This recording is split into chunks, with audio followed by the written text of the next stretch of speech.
to give everyone a heads up that we are offering simultaneous interpretation for those that are dialing in over Zoom in Latin America. These are the alumni of the Perry Center. To be able to switch it into Spanish, all you have to do is click on the globe icon on the bottom of the screen.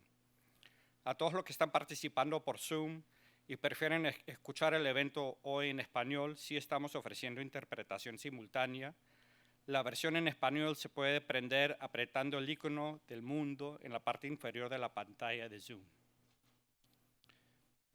Okay, good morning, everyone, and welcome to the 6th Annual Security Challenges in Latin America Forum, which we co-host with the Perry Center and the Wilson Center.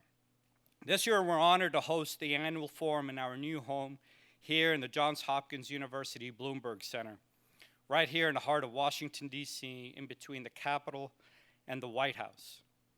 Johns Hopkins University was founded as the first research university in the United States.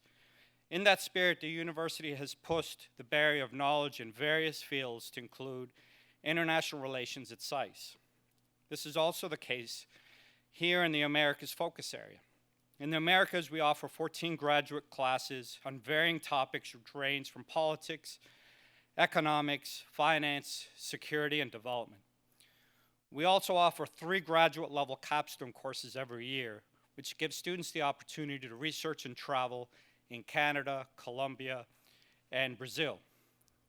In that same spirit of pushing the knowledge barrier, 6 years ago, we created this forum to provide space for this lively and active community of Latin Americanists to come together under the banner of 3 incredible institutions, Johns Hopkins SAIS, the Perry Center, and the Wilson Center, to discuss and share ideas on issues involving the security and defense of the region, a sphere that many times does not garner the attention it needs.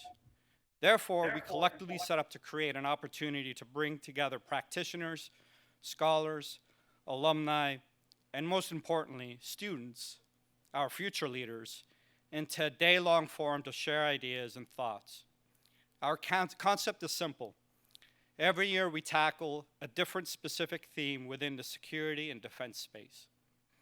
Last year, for example, we tackled the contemporary and evolving security challenges in Latin America. And the year before, we looked at the intersection of gender and violence in Latin America. This year, we're focusing on threats to the environment, specifically deforestation in the Amazon and illegal, unreported, and unregulated IUU fishing off the coast of Latin America, and the role law enforcement and armed forces have in protecting biodiversity. The security challenges in the regions are ever evolving, whether it's the political landscape, which has seen some tectonic shifts politically in the past couple of years, to technology, which is constantly changing our everyday lives, or whether it's threats to the environment, which has become more unpredictable than ever. Environmental challenges are having a profound impact on the future of each country in the region. Deforestation and illegal fishing in Latin America today contribute to global warming and imperil the livelihoods of coastal, rural, and indigenous communities, and worsening migration. As much as 84% of deforestation is conducted illicitly by criminal networks in Brazil, Colombia, and elsewhere, with over half attributed to illegal cattle ranching. Other contributors include illegal logging, illegal farming, illegal mining, and also narco-trafficking. And most of the deforestation that is conducted legally is done so in unsustainable methods. Similarly, regional and international criminal networks are closely associated with IUU fishing, which is ravaging marine biodiversity, including in sensitive regions such as Ecuador's Galapagos Islands. Limited government presence in rural areas and in coastal waters, weak environmental and land titling laws, unlimited state surveillance and enforcement capacity encourage illicit deforestation and IUU fishing. Therefore, throughout the day, we'll try to cover different angles of this pressing topic. Our first panel today, we've titled Land Use and Illegal Deforestation, where we'll examine the drivers of deforestation while also taking a look at the institutional approaches, which institutional approaches have worked to address the threat. Our second panel is titled Threats to Marine Diversity, Illegal, Unreported, and Unregulated Fishing, During this conversation, panelists will explore the root causes and the lack of institutional capacity in the region to combat this growing trend. Afterwards, we'll take a short break, and then when we return at 1 p.m., we'll resume the forum with an in-person presidential address from the President of Guyana, His Excellency Dr. Irfan Ali, who will talk to us about the environmental threats to his country and the actions his country is taking to address it. After the presidential address, we'll move to our third panel, the role of law enforcement and armed forces in protecting the environment. During this panel, we'll have the opportunity to explore the role these institutions are taking to protect the environment. Then finally, after the third panel, we'll have a keynote address and a conversation with the Honorable Carlos Manuel Rodriguez, the former Environment and Energy Minister of Costa Rica and the current CEO and chairperson of Global Environment Facility. He'll talk to us about his experience both as minister and as the CEO of GEF on strategies to reduce deforestation and IUU fishing. Once we conclude, we'll host a reception. This will be the funnest part of the day, up in the breezeway just outside the entrance where you guys came in. And we'll share in the conversations in a more informal setting over some wine and some food and some appetizers and herbs. On a personal level, I look forward to everyone's thoughts. While I've focused on security in the region for the better part of my career, this forum always serves as a learning experience for me. Throughout the day, we encourage everyone to ask questions, which will help us expand this critical conversation. So in advance, thank you for deciding to take the opportunity to participate in a very enlightening day. At this point, I'd like to introduce Dr. Paul Angelo, the director of the Perry Center, to provide his introductory remarks before we start with our first panel.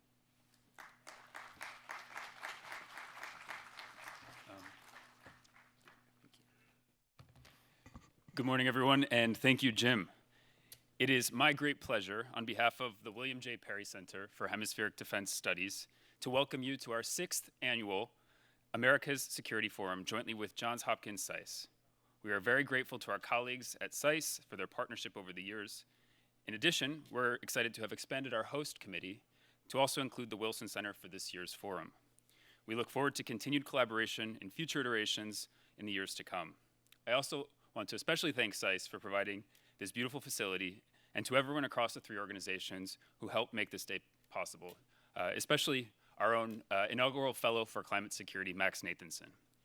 This year's focus on environmental protection reflects how central environmental drivers are for security in the Americas, as well as our deep commitment at the Perry Center to address them. We've made climate security one of our key lines of effort in recognition of these realities. At the Perry Center, we feature courses and engagements across climate security, humanitarian assistance and disaster response, and maritime security, among others. But we know that environmental protection and the livelihoods that depend on it cut across every line of effort that we sustain. We often hear from our partner security and defense institutions around the Western Hemisphere that environmental issues are among the most pressing priorities facing the region today. Countries across the Americas, including the United States, are struggling with the proper management of our shared natural resources and the pressures they can create for vulnerable populations. These efforts must be collaborative and regional in nature in order to be successful. The beauty and biodiversity found in the landscapes of the Americas are our collective responsibility to protect and maintain. Unfortunately, we know that these complex dynamics will continue to worsen as the effects of climate change accelerate. As the water cycle continually operates on the extremes, from scorching droughts, receding glaciers, and warming oceans, to increasingly erratic rainy seasons and tropical storms, including this year's El Niño, potential grows for lost economic opportunity, reduced security, and more irregular migration. In addition, the ramifications of climate change also make it harder to invest in the greenhouse gas mitigation and socioeconomic adaptation needed to reduce future turbulence.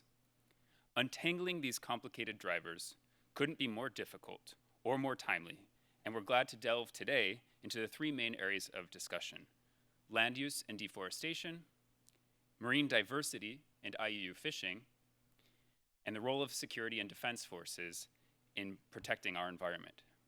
This year's forum features a cast of leading experts, and we are grateful and honored for their participation in this event. And now, without further delay, it is my pleasure to introduce our moderator for the first panel on land use and deforestation. Lauren Hertzer-Risi is the program director of the Environmental Change and Security Program at the Wilson Center. She works with policymakers, practitioners, and donors and researchers to generate innovative, transdisciplinary solutions to development and security challenges related to environmental change and natural resource management. She is the managing editor of New Security Beat and served as a Crisis Corps volunteer with the Peace Corps, and worked with FEMA in New Orleans following Hurricane Katrina.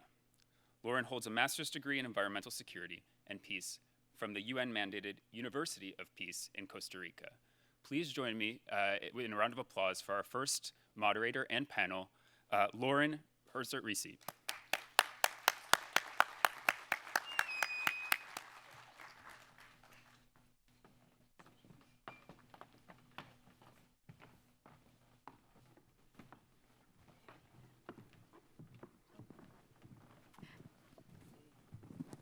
Good morning.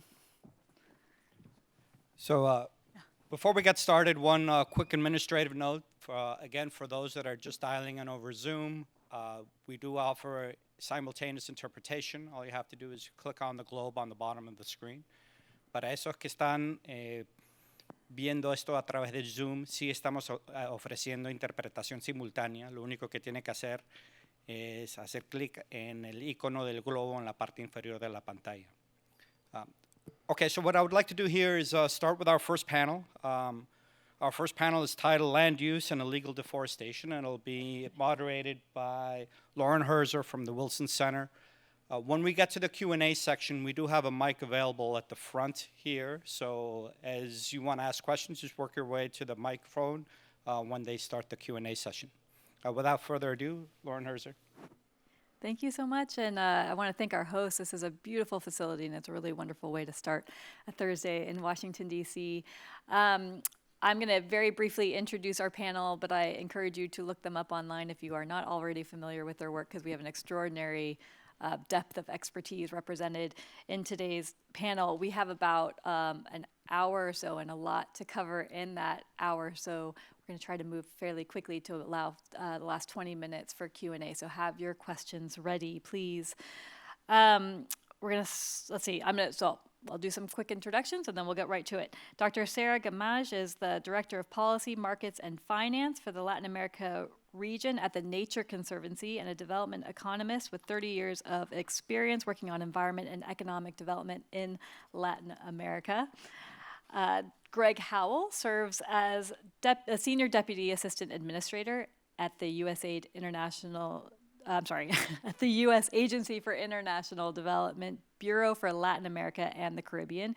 He also brings a lot of experience from the development sector, having worked with USAID in Guatemala, El Salvador, West Africa, Afghanistan, East Africa, Iraq, and Sudan.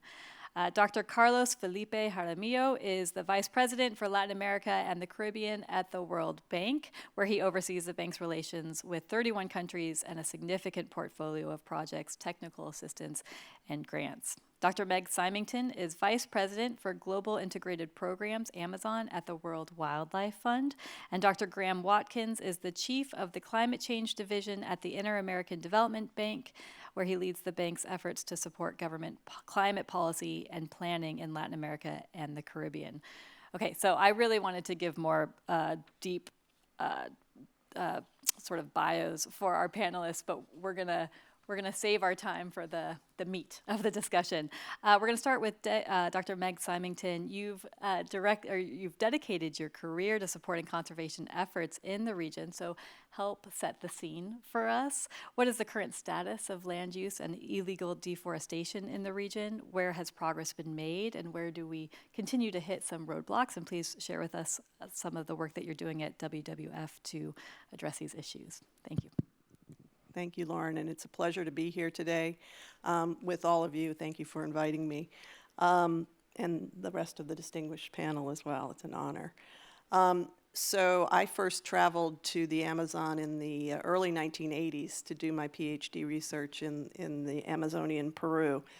And it's great to be back now leading WWF US's work on the Amazon at this point in my career. I'm just going to start with a brief, because I'm sure everybody knows about the Amazon, but just a little context for why we should care about the Amazon. So it's half the world's remaining tropical rainforest. It is home to 47 million people, including many indigenous peoples and traditional communities that rely on the forest for their livelihoods. It's about 10% of all known species on Earth live in the Amazon, and it regulates rainfall that's critical for energy security and agricultural production in southern Brazil. Everybody knows the Amazon is big, but just to give you a sense, it's the size of the continental United States, 3 million square miles. Or if you have a European focus, it's all of the countries of the EU could fit easily within its boundaries with room to spare. So what's interesting, because it's so large, the Amazon is a unique ecosystem in the world that it makes its own weather. So half of the rainfall that falls on this tropical forest is actually generated by the trees themselves through evapotranspiration. Increasing deforestation, increasing temperatures, and decreased rainfall as a result of climate change are threatening the integrity of that system. They could lead to a tipping point. Many people have probably heard about this, where if deforestation exceeds a certain threshold and temperatures rise above a certain threshold, the entire system could flip from a tropical moist forest system to a more arid or savanna-dominated system.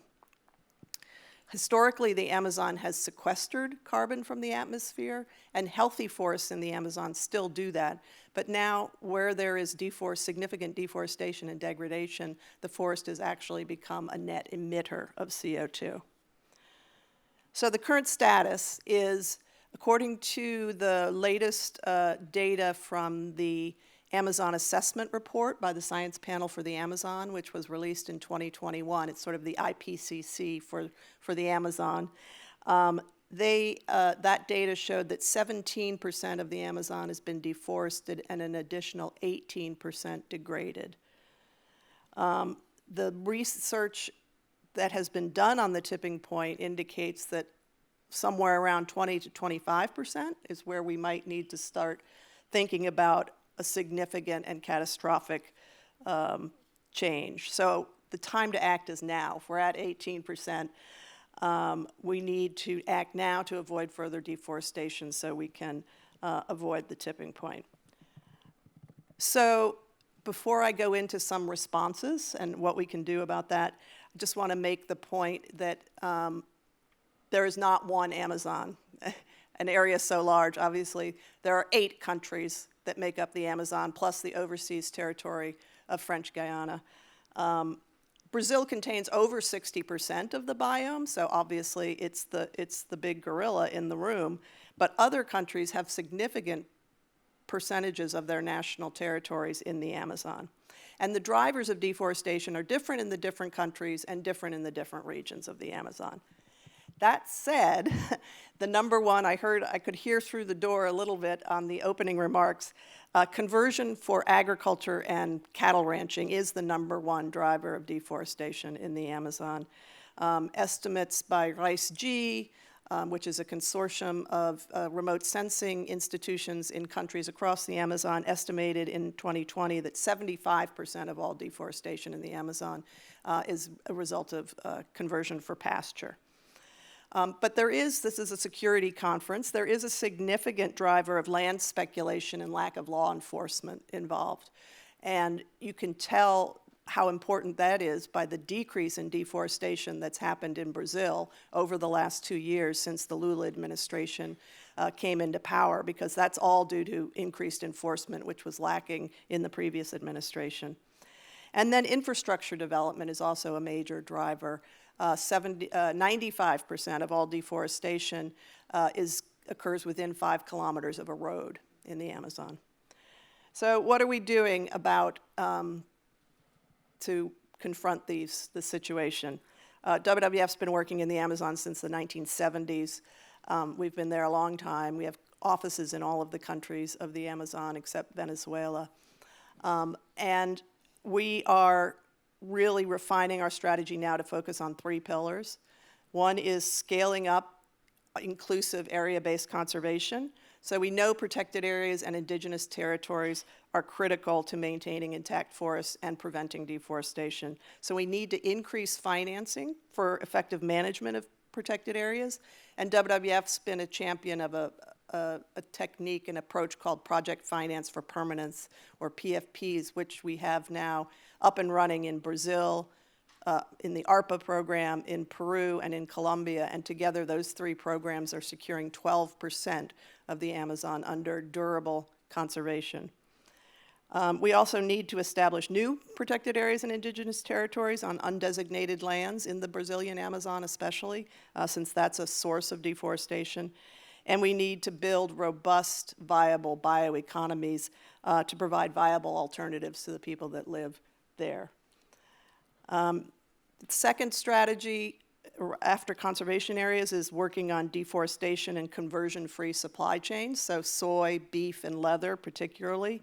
Our goal is 0 net deforestation from the production of these commodities, and we're working with producers, traders, and investors on more sustainable methods and accelerating their transition to sustainable production. But importing countries also need to play a role, like the United States. And the Forest Act, the Bipartisan Forest Act, has just been reintroduced in the U.S. Congress, which would prevent the importation of commodities that are sourced from areas that have been illegally deforested. The EU recently passed its deforestation regulation, which will go into effect at the end of this calendar year. And finally, sustainable low-impact infrastructure. So we know that we need infrastructure in the Amazon. People need it for economic opportunities, they need it for transportation, they need it to provide energy. But we need a new paradigm for infrastructure in the Amazon that promotes connectivity and prosperity rather than deforestation.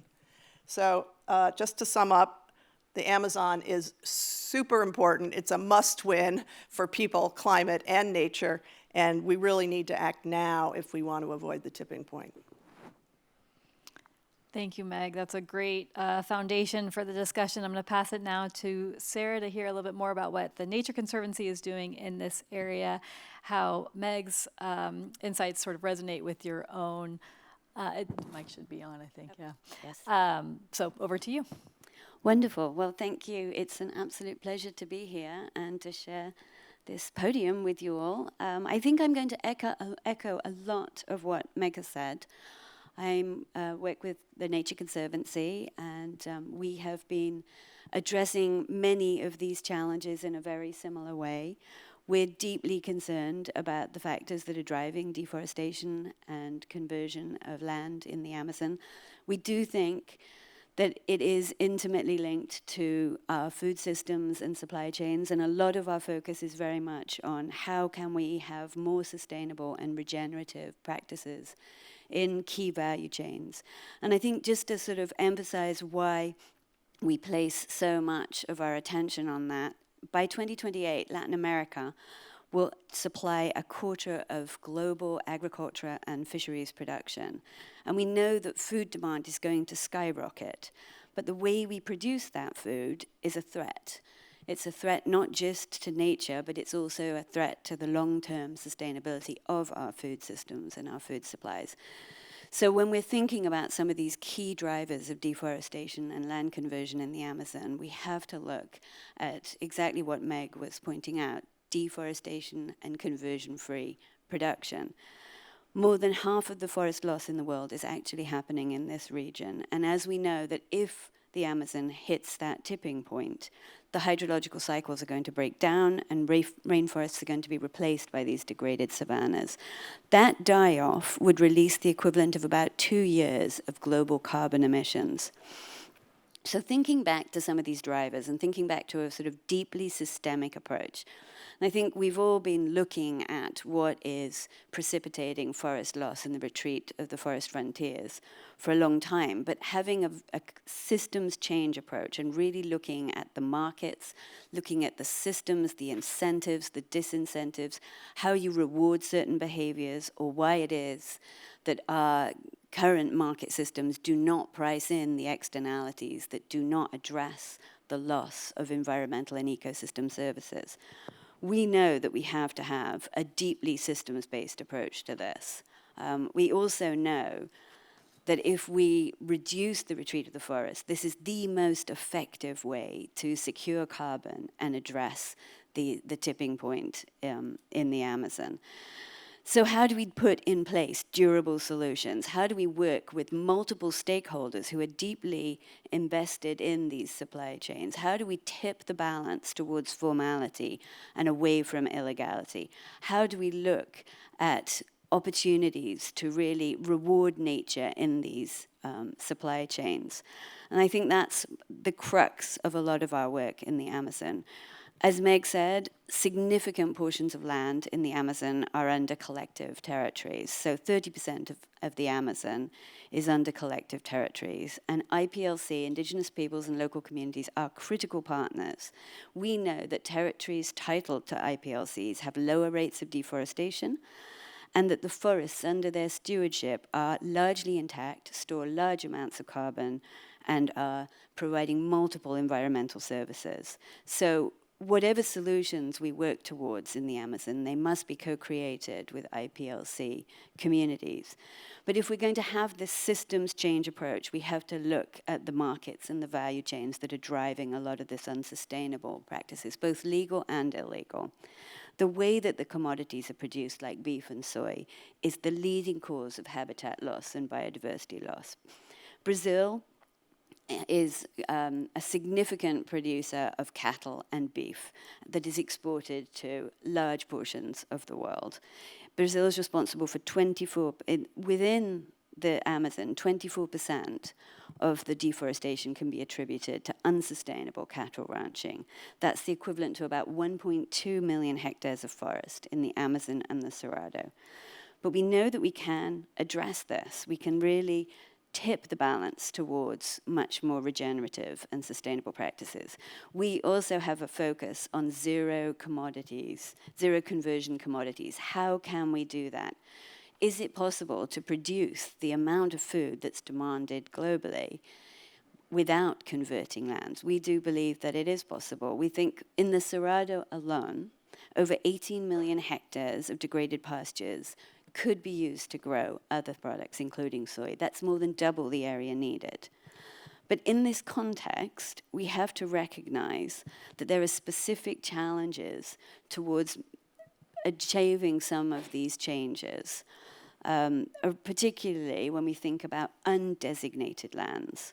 Almost a third of the deforestation in 2021 was on undesignated lands. These are public lands, federal or state land, which the government has not specified any particular use for, such as a protected area or an indigenous territory or settlement. They cover about 60 million hectares. They're more susceptible to land grabbing, land speculation, illegal exploitation, and the cultivation of illicit crops. Many undesignated lands are homes to IPLC and Quilombola communities. So TNC is working in coalition with other NGOs and with the communities to promote the secure designation of these lands, because we believe that if you address the designation and you uphold the rights of those who have been stewarding these resources, we are able to raise the costs and significantly reduce the incentives for illegal activities and land clearance. So having a deeply rights-based approach to addressing the undesignated lands is going to be a win-win in terms of people and nature. But I think it's also going to be critical as we think about the incentives for illegal and illicit cultivation. As Meg said, we have to increase the value of the standing forest economy, and that means looking at other ways to value non-timber forest products. It means investing in the bioeconomy, it means diversifying livelihoods, it means creating viable, meaningful alternatives for the communities that live there so that they're not predated by other types of illicit activities or subject to them. I think we have to recognize that the threat of organized crime and underground economies in the Amazon is growing. The Amazon has become one of the main sources and transit hubs in Latin America where illegal products are produced, extracted, and traded. That includes cocaine, gold, timber, and many other trafficking that goes on in terms of arms and human trafficking. The territories that are host to legal and illegal logging and mining, coca cultivation, trafficking also suffer the worst ecological damage and human rights abuses. A recent study that was produced in Nature looked at, used AI technologies and various different data layers of satellite imagery and concluded that almost 3 million hectares in the Amazon rainforest were cut down for illicit activities between 1985 and 2019. TNC, we're convinced that we can tip the balance towards legality by changing the incentives, changing the risks and the rewards. You need to align finance, policy, markets. We're going to have to change mindsets, but this can counterbalance some of these forces driving criminality and illegality in the region. We know that this can't be done alone. It has to be done in coalition. Many of the actors here on this stage are going to be critical in terms of providing that finance or enabling or unlocking some of those resources. But we can tip the balance towards greater legality, traceability, and transparency in supply chains. We can strengthen other groups that are working to do this, like Planet Gold, or partner with state environmental agencies and oversight bodies. We can support the creation of capacities. We can use more satellite imagery and technology for real-time analysis of deforestation threats. And we can build and recognize the voice of indigenous peoples and local communities in co-creating some of these solutions. We have to work with law enforcement, and we have to ensure that criminal activities are swiftly penalized to the fullest extent of national laws. That means building judiciary, that means supporting discovery, that means supporting environmental tribunals. But we have to work in coalition to do this in a way that allows us to co-create those solutions with the people experiencing the majority of the harm. So TNC is really looking to radical collaborations, opportunities to work with non-traditional groups and ideas. We define success as avoiding 5 million hectares of habitat loss in Brazil's critical ecosystems of the Amazon and the Cerrado by 2030. Thanks so much. Thank you, Sarah. I think you helped illustrate how complex the ecological and political systems are in the region and the need for a systems approach in addressing those challenges. We're going to go now to Carlos. Carlos, one of the priority areas laid out in the World Bank's Roadmap for Climate Action in Latin America and the Caribbean focused on managing landscapes, agriculture, and food systems that include deforestation-free value chains. Can you provide an update on the World Bank's efforts in this area? Thank you very much, and thank you for the invitation. It's a pleasure to be here in this panel with this distinguished company. So there's a lot to say about that. Let me try to summarize it maybe in three main comments. One related to land, and I think what both Meg and Sarah just said, with which I subscribe about 99% of what they say. I will point out the one point that I'm a little bit still uncertain about, but I think they said very well the challenges of land, the Amazon, and the challenge of the deforestation that we need to find a way to stop.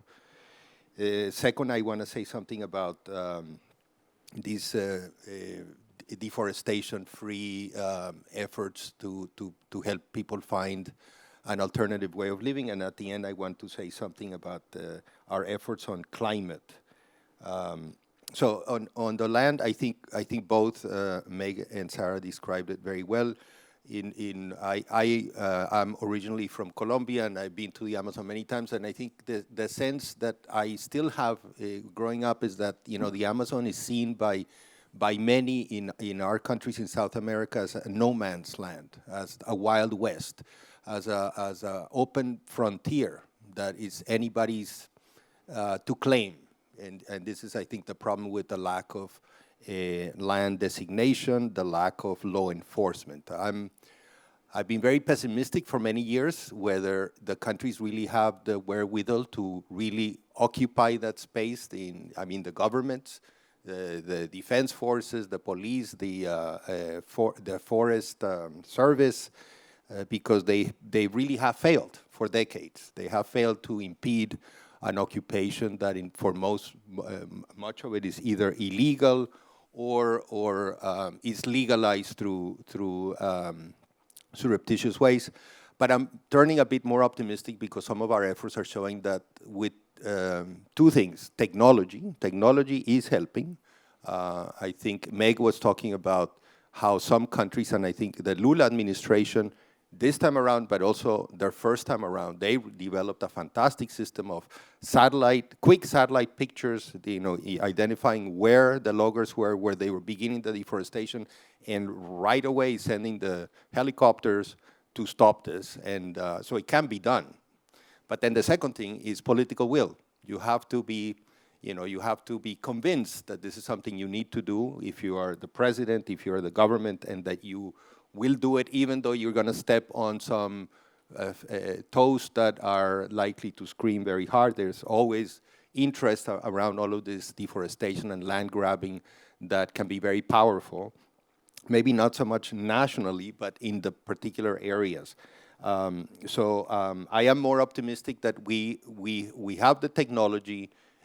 It's less expensive than it used to be, and what we need is determined governments and NGOs and institutions like the World Bank and the IDB helping out with both the knowledge and some of the financing. A lot of the bilateral donors like the US and the Europeans are very interested in helping finance this, so I'm a bit more optimistic if we can only make sure that everybody's pulling in the same direction. So that was my point on land. My second point is about deforestation-free incomes. So we've been working very hard, all of us, I think, to try to find for this population. Unfortunately, it's a very large population by now. I think if you had done a census of how many people lived in the Amazon, the whole region, back 30, 40, 50 years ago, you've been hard-pressed to find 5 million, maybe a little bit more. Now it's almost 50 million.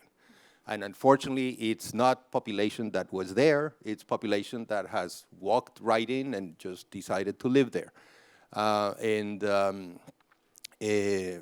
The original inhabitants, the indigenous groups, they're there, and they're kind of being surrounded by these newcomers, some friendly, some not so friendly, and this is really not great. But in any case, they're there, and I don't think that there's the will to take them out. It's going to be very difficult. So we need to find ways to have these people live and get sustainable incomes that are not destroying at the same time the forest and the environment. This has proven very tough. We've been doing this for many years, and we have a lot of small success. We have lots of little pilots, and people have gotten very excited with the acai berry that has taken off and is great in some places, and some nuts and some small production of local fish, Amazonian fish, and a few things. But everything so far, in my view, is tiny. It's just too small to really make a dent on what is a massive problem. To have sustainable farming or sustainable forest production. We've invested, the World Bank has a flagship thing that we did over the last 10 years, protecting 100,000 hectares with what we call sustainable cattle ranching, which at first was kind of anathema because we think that cattle is like the worst thing that you can do, but this wasn't working with the big land grabbers. This was working with very small communities to develop technologies so you could have small amounts of cattle living in the forest or in the forest frontier, and not deforesting, and foraging and these kinds of things. And we've managed to expand this, but it's still a drop in the bucket compared to the size of the challenge. So I think this is still a huge challenge, and we need still to crack this nut, to put it in a graphic way. I think we need help. So this is the one point where I'm skeptical. So the EU and now the US the EU already passed legislation. No product that is associated with deforestation can enter the EU, I think, starting January 1st, 2025, right? And this legislation was approved, I don't know, a year and a half ago. And so countries are scrambling to come up with methodologies to demonstrate, because the onus is on the producer and the exporter to show that your coffee or your cocoa was produced in a way that is not associated with deforestation. I feel that that was rushed and very unfair with many communities that did not deforest, and now are many of them, unfortunately, are going to fall through the cracks. And what are they going to do? Either they're going to see less income, less sales to Europe, or maybe to the US if the US does this. So we need to do this smartly, and I think we need to do a lot more thinking about how you make sure that you actually do this to hurt the land grabbers and the big people that are doing the deforestation, and not the small communities and the small coffee producers and the small cocoa producers in other places. We've done the analysis. The countries that are mostly going to see their sales of exports of forest of crops decline are the poorest countries in Latin America. Actually, not most of them not in the Amazon. Most of them in Honduras, Guatemala, Paraguay, and so I think we have some unintended consequences that we need to work on there. And I get concerned sometimes when these measures go through congresses in places like the U.S. and Europe. All kinds of other anti-trade interests jump on the bandwagon, and these things become what the experts call non-tariff barriers to trade, and we need to be careful not to be hurting the people that we really don't want to hurt. And then my third and final point is about our climate action plan and everything. So we've been doing, the World Bank has been pouring in somewhere between $4 and $5 billion a year for the last 4 or 5 years on climate action. Across Latin America. There's been some good progress on this. So there's both the mitigation agenda and the adaptation agenda. They are quite different. In my view, most of the pressure for us, the World Bank, probably the IDB, is to work on mitigation, decarbonization of the economies, a carbon-free economy. It all sounds good, and actually, it's not just the pressure from us, but also the countries themselves have become enamored with everything carbon-free. Carbon-free is good, and green is good. Okay, fine, but you have to look at what exactly the fine print is. What does this mean? So I'm very concerned that in a number of countries, what carbon-free means is solar panels, wind energy, electric cars, and things like that. And all these countries are all approving laws and incentives to do all this stuff, following a bit the US and others. But the problem is that when you look at these countries, the emissions of carbon are really small. Latin America emits maybe 7 or 8% of global greenhouse gases. So all the decarbonization efforts that these countries do, and by the way, those 7 or 8% is only 2 or 3 countries. So the other 28 countries, they can decarbonize to 100%. It will not help the global climate problem. So I feel that it's a bit misguided, this emphasis in this bias and all this money that's being spent to do that.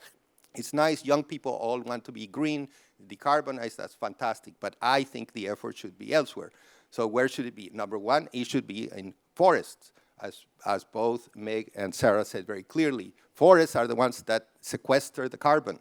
They are, and in the accounting, we have shown many, many times that the number one source of carbon emissions in the Americas is deforestation and land use change and going towards to cattle raising or soybean production. That's what generates the emissions. So we really need to find ways to keep the forests that we have and hopefully regenerate a bunch of the forests, recover a lot of the forest that has been lost. That will make a dent on the global carbon equation. So that's where I would put my money. That's where we're trying to put most of the money that we have.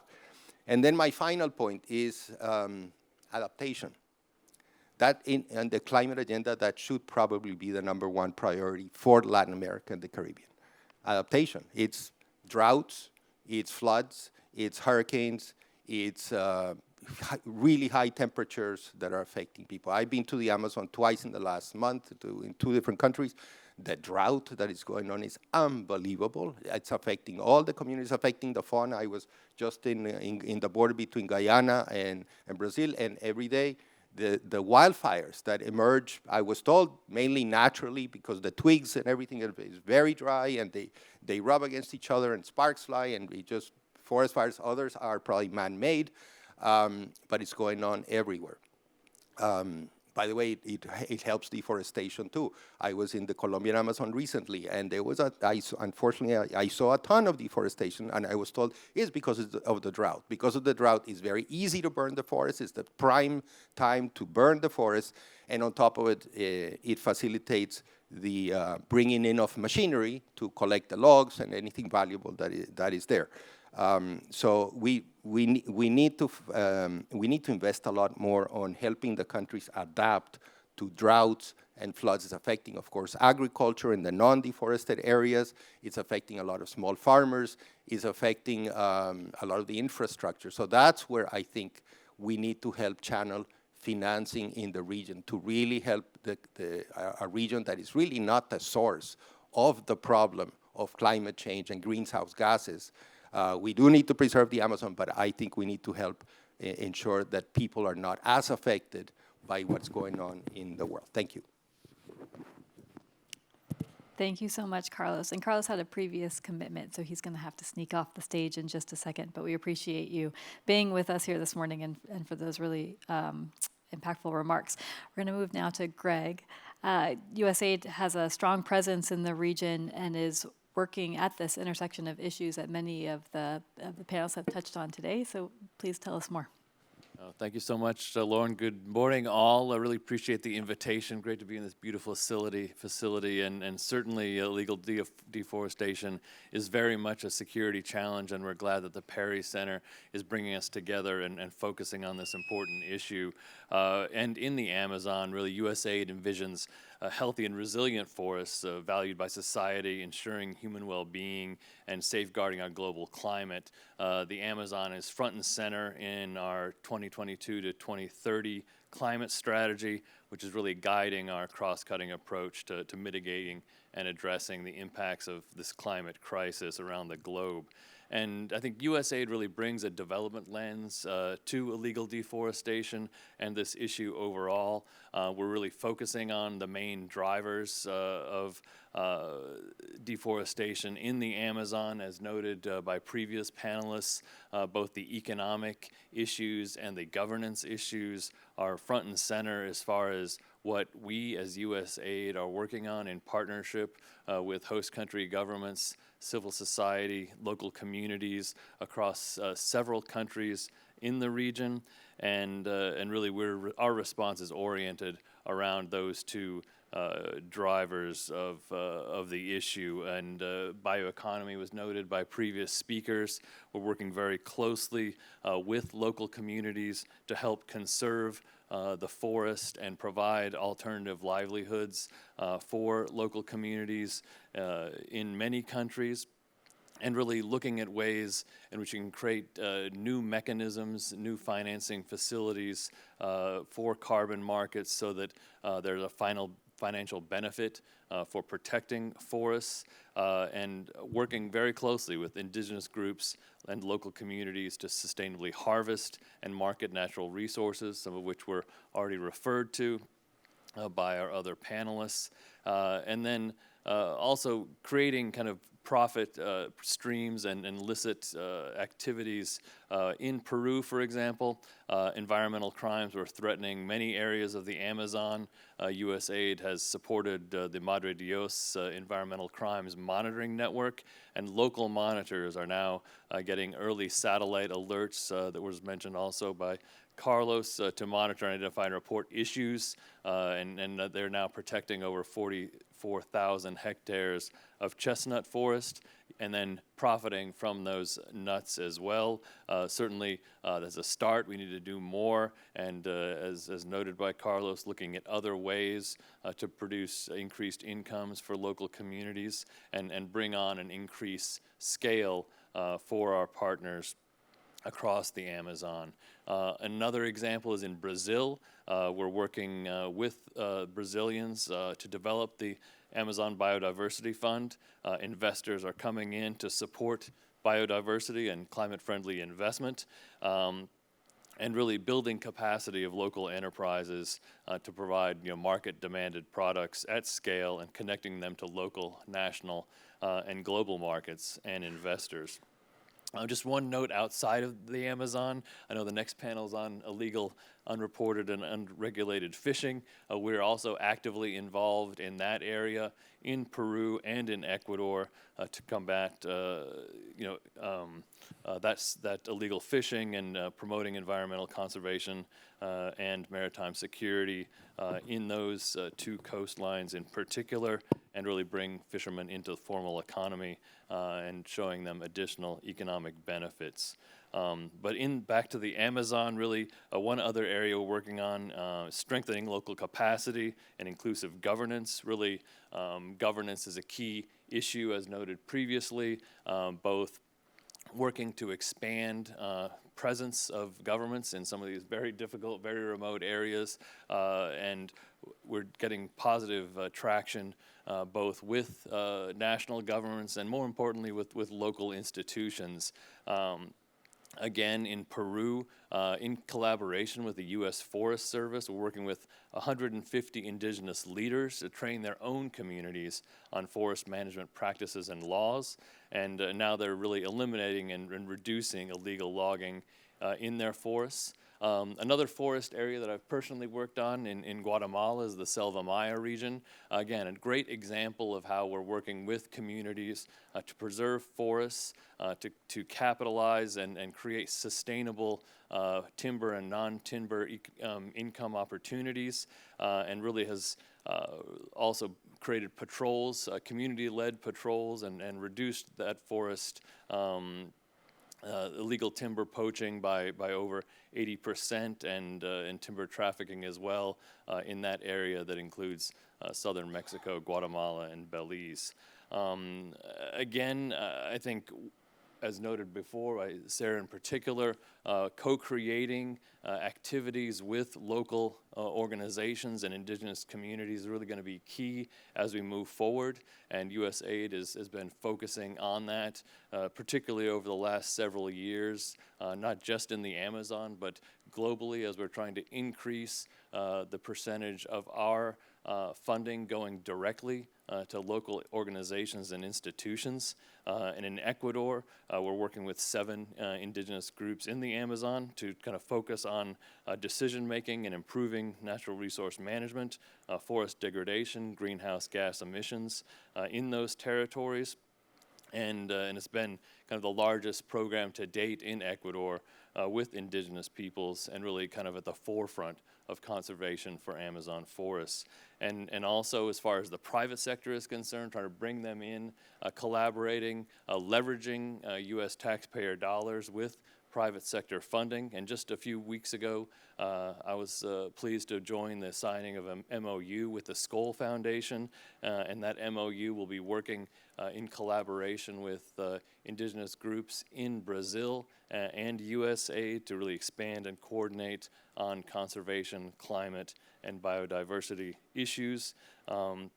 So it's an exciting space, certainly a lot of challenges ahead. Glad to be collaborating with many of the groups we have here on stage, and really looking forward to getting some additional ideas from our audience today on how we can improve and move forward to address this issue collectively. So thanks a lot for the time. Thank you, Greg. And Graham, you've been very patient. Thank you. You've been working in this space for decades and bring a lot of important knowledge into some of the more climate-focused discussions that have evolved over the last decade or more.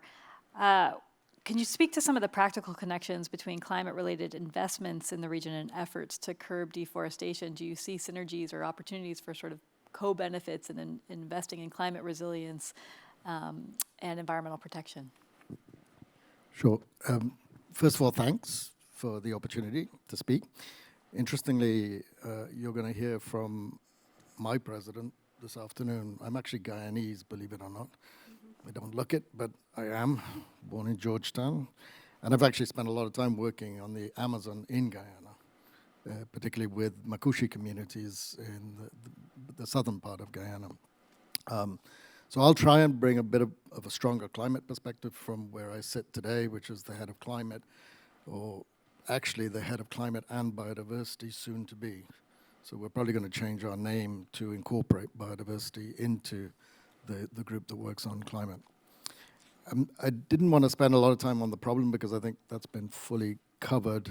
Just to sort of do a little bit of a summary of it, I do think this question of shifting the Amazon and other forests from sources to sinks is crucial.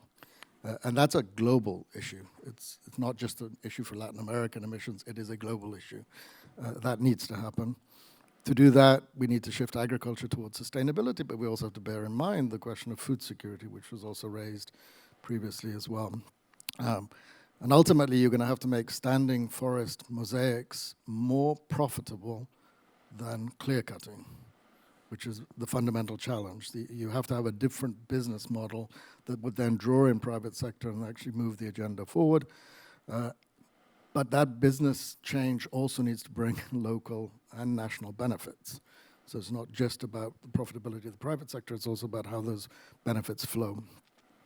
So I'll do the same thing as Carlos, and I'll try to hit 3 big points. The first one is the link between biodiversity and climate, which should be relatively obvious to everybody having listened earlier. What we do as a bank, what we're doing as a bank. And then this question of the country actions in governments and how do governments actually deal with these issues. So very quickly, the links between biodiversity or nature or natural capital and climate.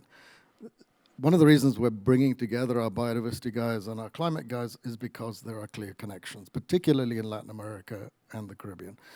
So that's a bit of a no-brainer from our perspective.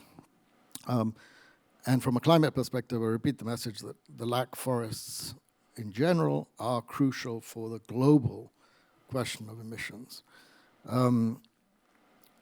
Beyond that, forests provide a mountain of services that are super important, particularly for those people that live near to those forests. There's a strong dependence.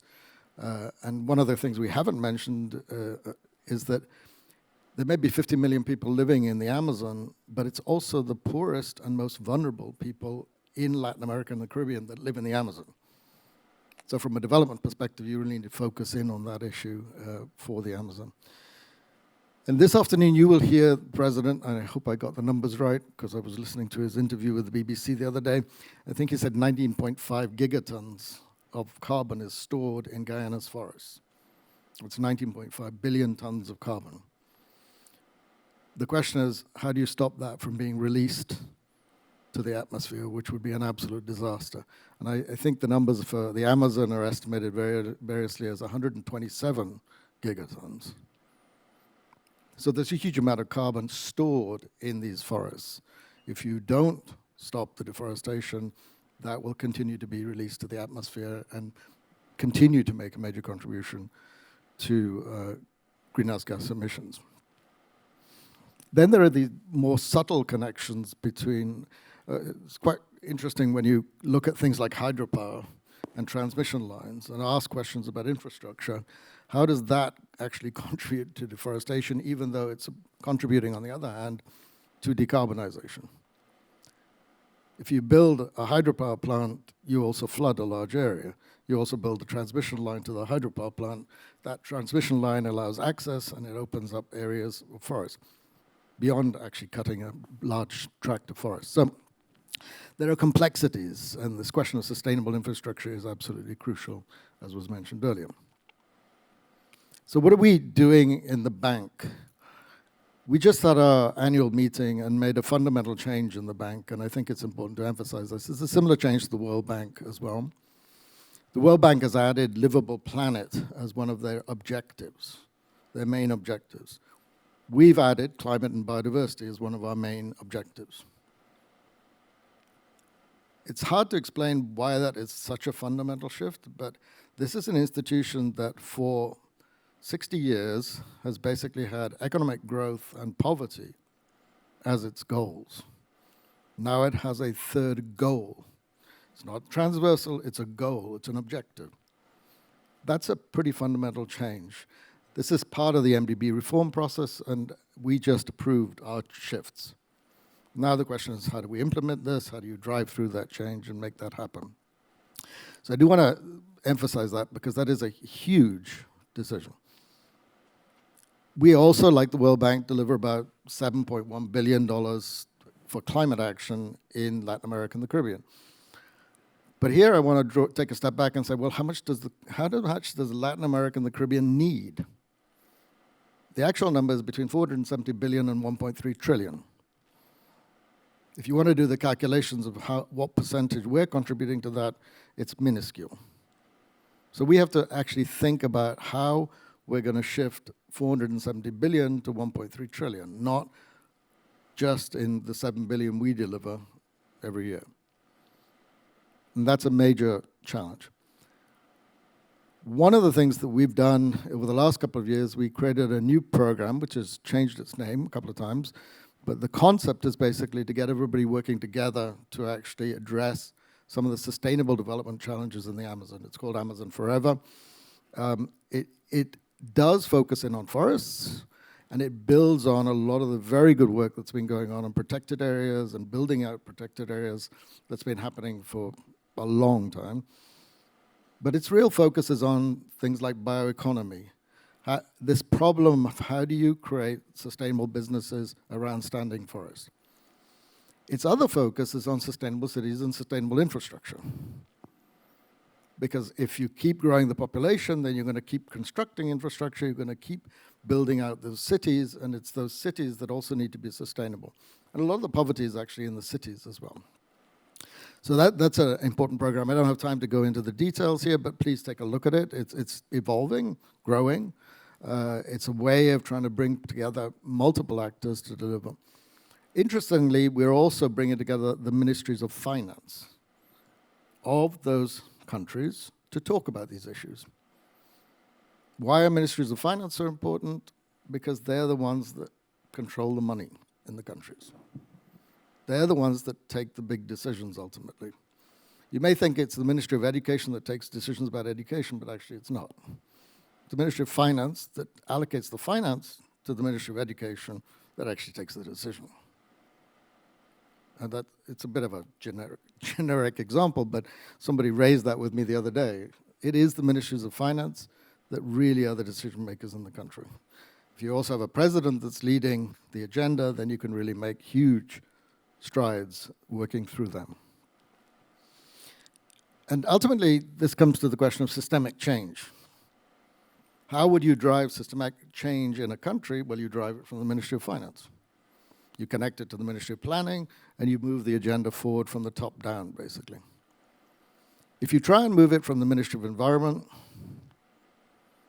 it's not going to happen. They have the expertise and the ideas that need to be connected to the Ministry of Finance, but they won't drive the change because they don't have the power to drive the change. So one of our focuses has been on working with ministries of finance.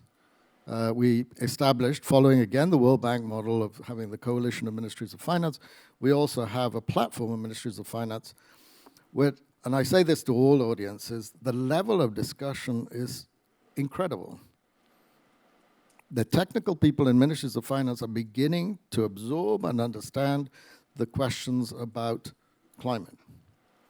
They're being hit by it directly because they are receiving direct fiscal impacts, fiscal revenue impacts that are coming from climate change itself. The ministries of finance in Argentina got hit over the last 2 or 3 years. This drought is actually a long-term process. It's not this year. It's exacerbated this year by the El Nino and climate change. But they've been hit heavily. You're talking about the World Bank, I think the CDRC or the CCDR, I can never get the terminology right, their study of climate change in Argentina talks about 5% hits to GDP. That wakes up ministries of finance when you have to deal with that. And on the flip side, ministries of finance are also looking at the questions of innovative finance. How do you deal with this challenge of 470 billion to 1.3 trillion? It's them that are going to have to deal with that. They're also shifting their narrative. So on one side, you've got adaptation, which is very clear, and the need for adaptation. But on the other hand, it's the question of mitigation is not so much about solving the global problem. It's actually because it's cheaper. This shift happened about 4 or 5 years ago. The best narrative I've heard on this is the last president of Costa Rica had a very good narrative on why this makes sense nationally to do this, Carlos Alvarez. But you hear that same narrative in Chile, Colombia, Brazil. It's spreading. The narrative now is, hey guys, actually if we do this, it's cheaper for us. We don't have to spend so much. If we shift our systems of transport in cities to sustainable transport, we don't actually have to spend so much on health. We remove the questions of pollution, local pollution. Therefore, we're spending less on health issues. So for a country, it makes a lot of sense to move in this direction. That is one of the main drivers. The second main driver is energy security. So you're starting to see these different drivers. Those are Ministry of Finance issues, hence the interest of the Ministries of Finance. You can also do this, you can do this at a national level, but you can also do it as a subnational level. So with Pará in Brazil, we're trying to move this agenda at a subnational level. They already have a decarbonization plan called Amazonas Agora. The question is how to implement it, how to do the shifts, how to build capacity to be able to do this. So it can be done at multiple levels. It can be done at city level too. But it is complicated. It's complicated institutionally, and it's complicated because it's a process of change, of fundamental change. So it's very hard to do.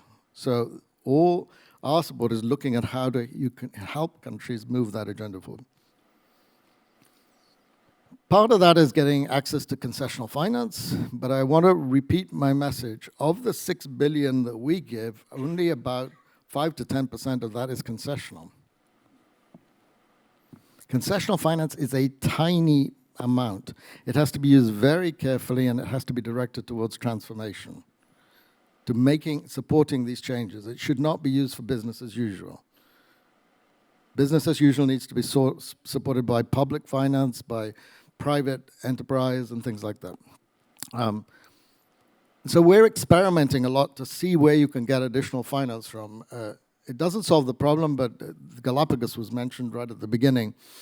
And I spent actually 4 years working at Galapagos too as the head of the Charles Darwin Foundation. But what we did there was we actually supported the DFC, the US government, and others, partners. I think TNC was involved in this. We actually created a debt for nature conversion with private finance, but the key to this is it led to a trust fund of $400 million that can be used for conservation in Galapagos. Galapagos has never seen that amount of money. It has a lot of money compared to many protected areas, but it hadn't seen that amount of money. That is a game changer from a conservation perspective. These kinds of innovations can work. We're looking at several now related to forests, Central American forests and South American forests. If you can set those up, you can at least start these processes going, and you can create concessional finance trust funds that can actually accelerate the changes. That's just one innovation that we're looking at. We're looking at multiple other financial innovations that can bring in can help bring in more private sector finance or reduce costs of capital for investments that are aligned. So I'm going to stop there, but I do want to say, look, I agree also with Carlos. There is a very long way to go. We're a very long way from achieving what we need to achieve. And all the indicators are going downhill very quickly. But to solve the global problem that we have with climate, we need to solve the forest problem in Latin America and the Caribbean. That has to be resolved. To do that, you're going to have to think about how to scale. And there is good news in the world. If you follow the International Energy Authority, the IEA, you will find that they've been tracking how much investment there is in renewables globally. And just for you to have the numbers, it's gone from 500 billion to 1.2 trillion to 1.8 trillion in 3 years. That is scaling. It's almost doubling annually. What it needs to do is to get to 8 trillion. But it's only particular countries and regions that are doing it. China, US, European Union. But if you look at their last report, Brazil is on that list. In 3 years, they've ramped up renewable energy investments. So you can do it. And why is it happening? Because it became profitable for private sector to invest.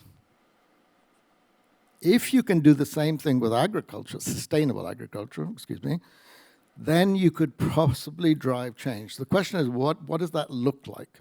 There are some ideas, and we've been talking to TNC, WWF, and others about, can you create mosaics, agroforestry mosaics, in which you're using carbon markets on one hand to make things cheaper, but on the other hand, increasing productivity, and therefore making an agricultural model that actually can compete and beat the business as usual model. If you can do that, then it will scale. But it's a bit of a nirvana.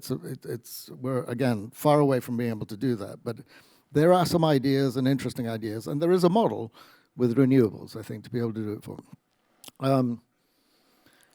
But to get all of this done, you really need the leadership in the countries, you need the leadership in the governments, you need the vision, you need the president, you need everybody aligned, and you need the ministries of finance. If you haven't read her books, I strongly recommend looking at a woman called Carlota Perez. She's Venezuelan, but she works out of the UK. An economist that looks at global transformations. She's looked at revolutions over the last 250 years. They have key characteristics, one of which is getting that governance side right, getting the vision right, getting the policy right, getting the frameworks right. The other part is having the new technologies to be able to actually drive the change, and the third part is the finance and aligning the finance. It's very interesting analysis of how these kinds of massive changes have happened in the past. And I think that's the way we need to think about the problem. But anyway, I'll stop there. Thank you very much. Thank you, Graham. It was a really helpful insights into the role of finance. I think the point about connecting with the ministries of finance has long been a focus in the having environmental considerations and climate considerations be integrated into these other parts of government, right? It's not just a Ministry of the Environment concern, it's a everybody concern. So thank you very much. I want to invite the audience to come up to the microphone for questions. I know it's a little intimidating because you have to walk to the microphone, but please be brave, be bold. Now is your opportunity to ask this expert panel your good questions. And I want to offer an opportunity to the panelists to respond to anything that you've heard here today or expand on any of your previous remarks, if you'd like to. Meg, you look like you're getting ready. Yeah, I wanted to, I thought Carlos made a really interesting point about the relatively small impact of the decarbonization in Latin American countries. And what's interesting about the Amazon is it's a real two-way street between climate change and the Amazon. So the Amazon affects climate change, and climate change is affecting the Amazon. So another thing we can do to help make sure the Amazon doesn't reach this tipping point is to decrease emissions in the global north so that we don't exceed 1.5 degrees C. So I just wanted to make that point. That is another key action we all need to take. Yeah, that's a great point. Thank you. And I'd really love to pick up on something. It's a shame Carlos isn't here. That he was saying really about sort of looking at these deforestation and conversion-free value chains and saying that we're still not there, that they're still very small, they're still sort of, that they're not driving the kinds of value, they're not remunerating environmental services in the way that we think. And I would actually take issue with that. I think there are some real opportunities to scale up, and we're seeing it, and there's some tremendous commitments. And one of the partnerships that we've been working on and with other colleagues on this platform has actually been in Pará with the governor of Pará, Helder Barbalho. And at COP28, he announced that they are going to make sure that all cattle being, produced and transported within the state of Pará is going to be traceable, fully traceable. That's a tremendous commitment to a massive change. But it is true, we are at a place where we've got more opportunities for the kinds of monitoring, evaluation, verification, satellite imagery. There are opportunities to do this in a way that allow us to get real-time data into our analysis of what's going on. There are ways of aligning the policies to make sure that the transportation and the animal sanitary hygiene regulations fit up, and that you can use the entire system at play inside the state in terms of the regulatory apparatus to do this well. And that means that they intend to have a permanent herd, which is about 24 million head of cattle, fully tagged and monitored. And this is beginning to inspire a race to the top. Obviously, it's in part in response to what's going on in markets in Europe, but it's also very much about understanding the impact and this two-way street that we are looking at in terms of the retreat of the forest, the loss of forest resources, that tipping point. And so it's a commitment to really change the environment in which cattle are produced and slaughtered. And the more traceability and transparency we have, the more chance we have of tipping to legal, formal, and consistent with deforestation and conversion free. And so I wanted to make sure that was in the discussion. And actually, I wanted to add something. You can look at things as glass half full or glass half empty, as it were. And you had one of the questions that you sent us to us was basically, what are the best practices that are emerging which look at how you're deploying finance. And I just wanted to quickly go through the list because most of this has appeared over the last 5 years. But, the MDBs themselves, although climate finance has been around for a long time in terms of tracking it, have all committed to Paris alignment. So they're now looking at how to align all of their investments in a particular direction. Okay, they're leading things in general, but they're moving in that direction. The countries are beginning to think about MRV systems, and they're not there yet. But if you can connect them or incentivize them, as you have seen in Chile and Uruguay, to what are called SLBs, sustainable linked bonds, but sovereign sustainable linked bonds, you can only access a sovereign sustainable linked bond with a lower cost of capital if you have a functional MRV system. And those MRV systems are also about increasing transparency. They're also about looking at value chains through systems. So people are beginning to think about them, and we're beginning to think about ways to incentivize them. The sustainable infrastructure issues that were mentioned, there is actually a lot of work being done. It's been going on for probably 10 years now on sustainable infrastructure principles and how to apply them. I got tagged in a LinkedIn last week or the week before about a paper we produced 4 years ago on sustainable infrastructure, on what is sustainable infrastructure. And I was tagged because it was an auditor in Brazil looking at a particular project and saying, guys should be following these rules. And it was kind of, wow, where did that come from? So I can tell you where it came from. I actually got invited to the UN last week and was speaking to all the auditors from all countries. The auditors themselves now have a tool called Climate Scanner, which actually came out of Brazil's Supreme Audit Organization. These are the guys that check on what governments are doing. The US Government Accountability Mechanism was there. They were all there. And they're talking about how do auditors check that countries are doing what they say they should be doing, from the planning all the way through to the finance, which is fascinating. And then finally, you also have a lot of initiatives in the private sector that are moving forward. from the GFAN's work all the way through to TCFD. There's a lot of discussion going on right now about SEC and how SEC is going to change the reporting requirements. That's all quite recent. And so I think you need to look at it in terms of exponential growth. So things are moving, they're just very small right now. And I think you can look at it from a very positive perspective and say, look, okay, we're a long way from where we need to be, but you're starting to see a lot of movements.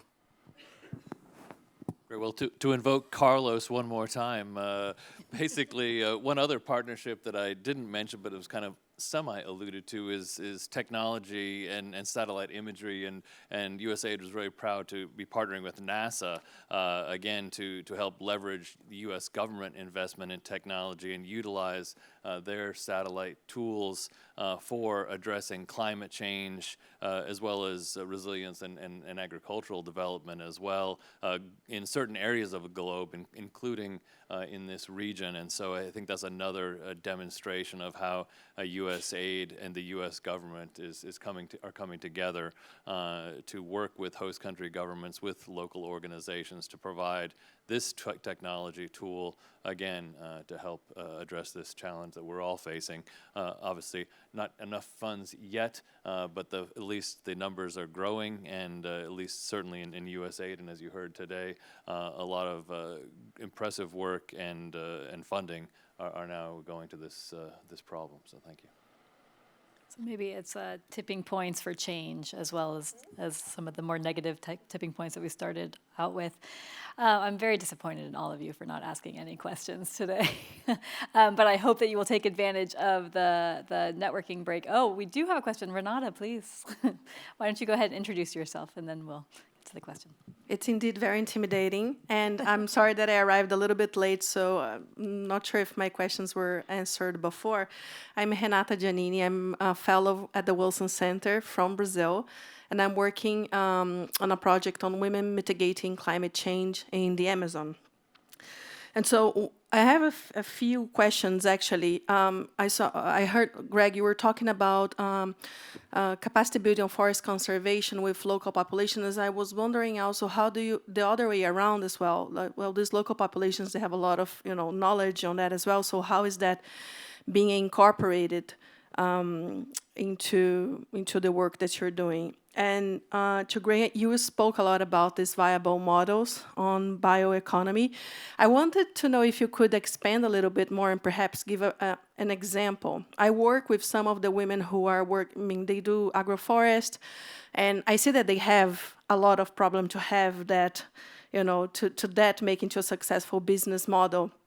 And so I wanted to know if you have any more examples, and also tie to the questions that's a major problem. As you mentioned, these populations are usually at the bottom of the social pyramid, and that's also what draws them into environmental crimes and illegal groups that are over there. And one of the main things that these groups keep telling me is how they often perceive security forces who are combating these environmental crimes as perpetrators. In our research, like 18% or so were police. So what kind of work, if there is any work from your institutions, is being done with the security sector in terms of curbing these environmental crimes in a way that it's effective, it's not violent towards the local population, and it's actually value their professions? As you look at them, they are also underfunded, they lack capacity, and they end up implicating these crimes.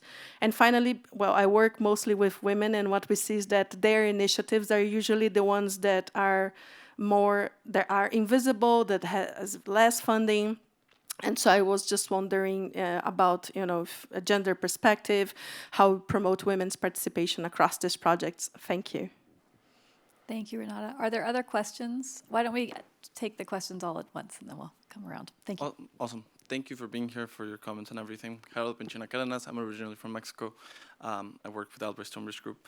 I just wanted, from a risk level assessment, or like how you perceive it, in regards, obviously, to deforestation, thinking about the illegal threat by working organized criminal groups in general, the negative externalities of large monocropping, reforestation as well, afforestation projects, like what are the main challenges, like from a risk assessment, how have they been implemented or not, and also thinking about the fact that South America, Latin America, the global South is different from the global North, in regard to like how we understand the energy transition and how much we have contributed to global climate change.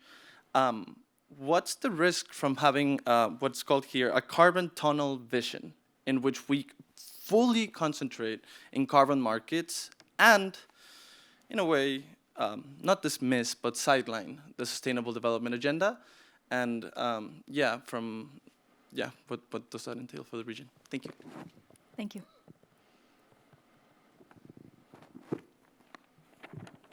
Thank you very much for this space. My name is Jorge Tortos. I work for the Permanent Mission of Costa Rica to the Organization of American States.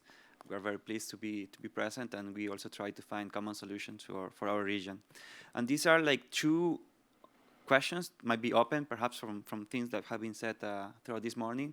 One relates to the deforestation swaps or climate swaps as well.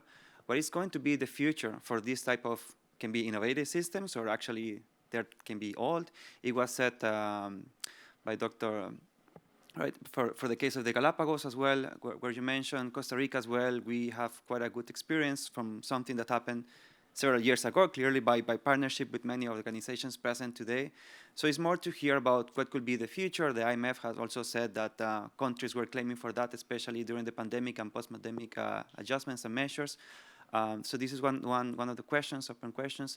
And the other related to something that is happening now, but it's also said that it's a historical thing with the wildfires that are happening. Chile has been affected. In my country, as of now, we also have quite a few cases. So what can we do as a region to learn to cope and to act? There are many things happening through the academia, but from the practical point of view, from policy implementation, what can we do as a region to either to adapt or to better respond to these sort of things that threatens not just rural livelihoods, but also the entireness of conservation spaces that we have and also urban areas. Thank you very much. Thank you.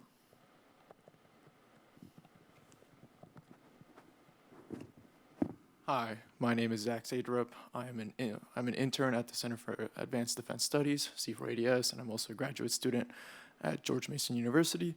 But my question is kind of viewing the perspective of how we view this issue. I've been kind of seeing this as kind of more of a macro conversation, but what is the perspective on this issue that we as an audience wouldn't understand unless we were present in the region? Specifically, what context cannot be understood per se from a room in DC and needs to be perceived from the ground? How does this affect the way we view kind of macro policy from these micro questions? Thank you. Thank you. Small question to end with. You've all redeemed yourselves. Thank you very much for those questions. So we have a good list, and I think what we'll do is just go down the row, and so you can include any final remarks that you want to.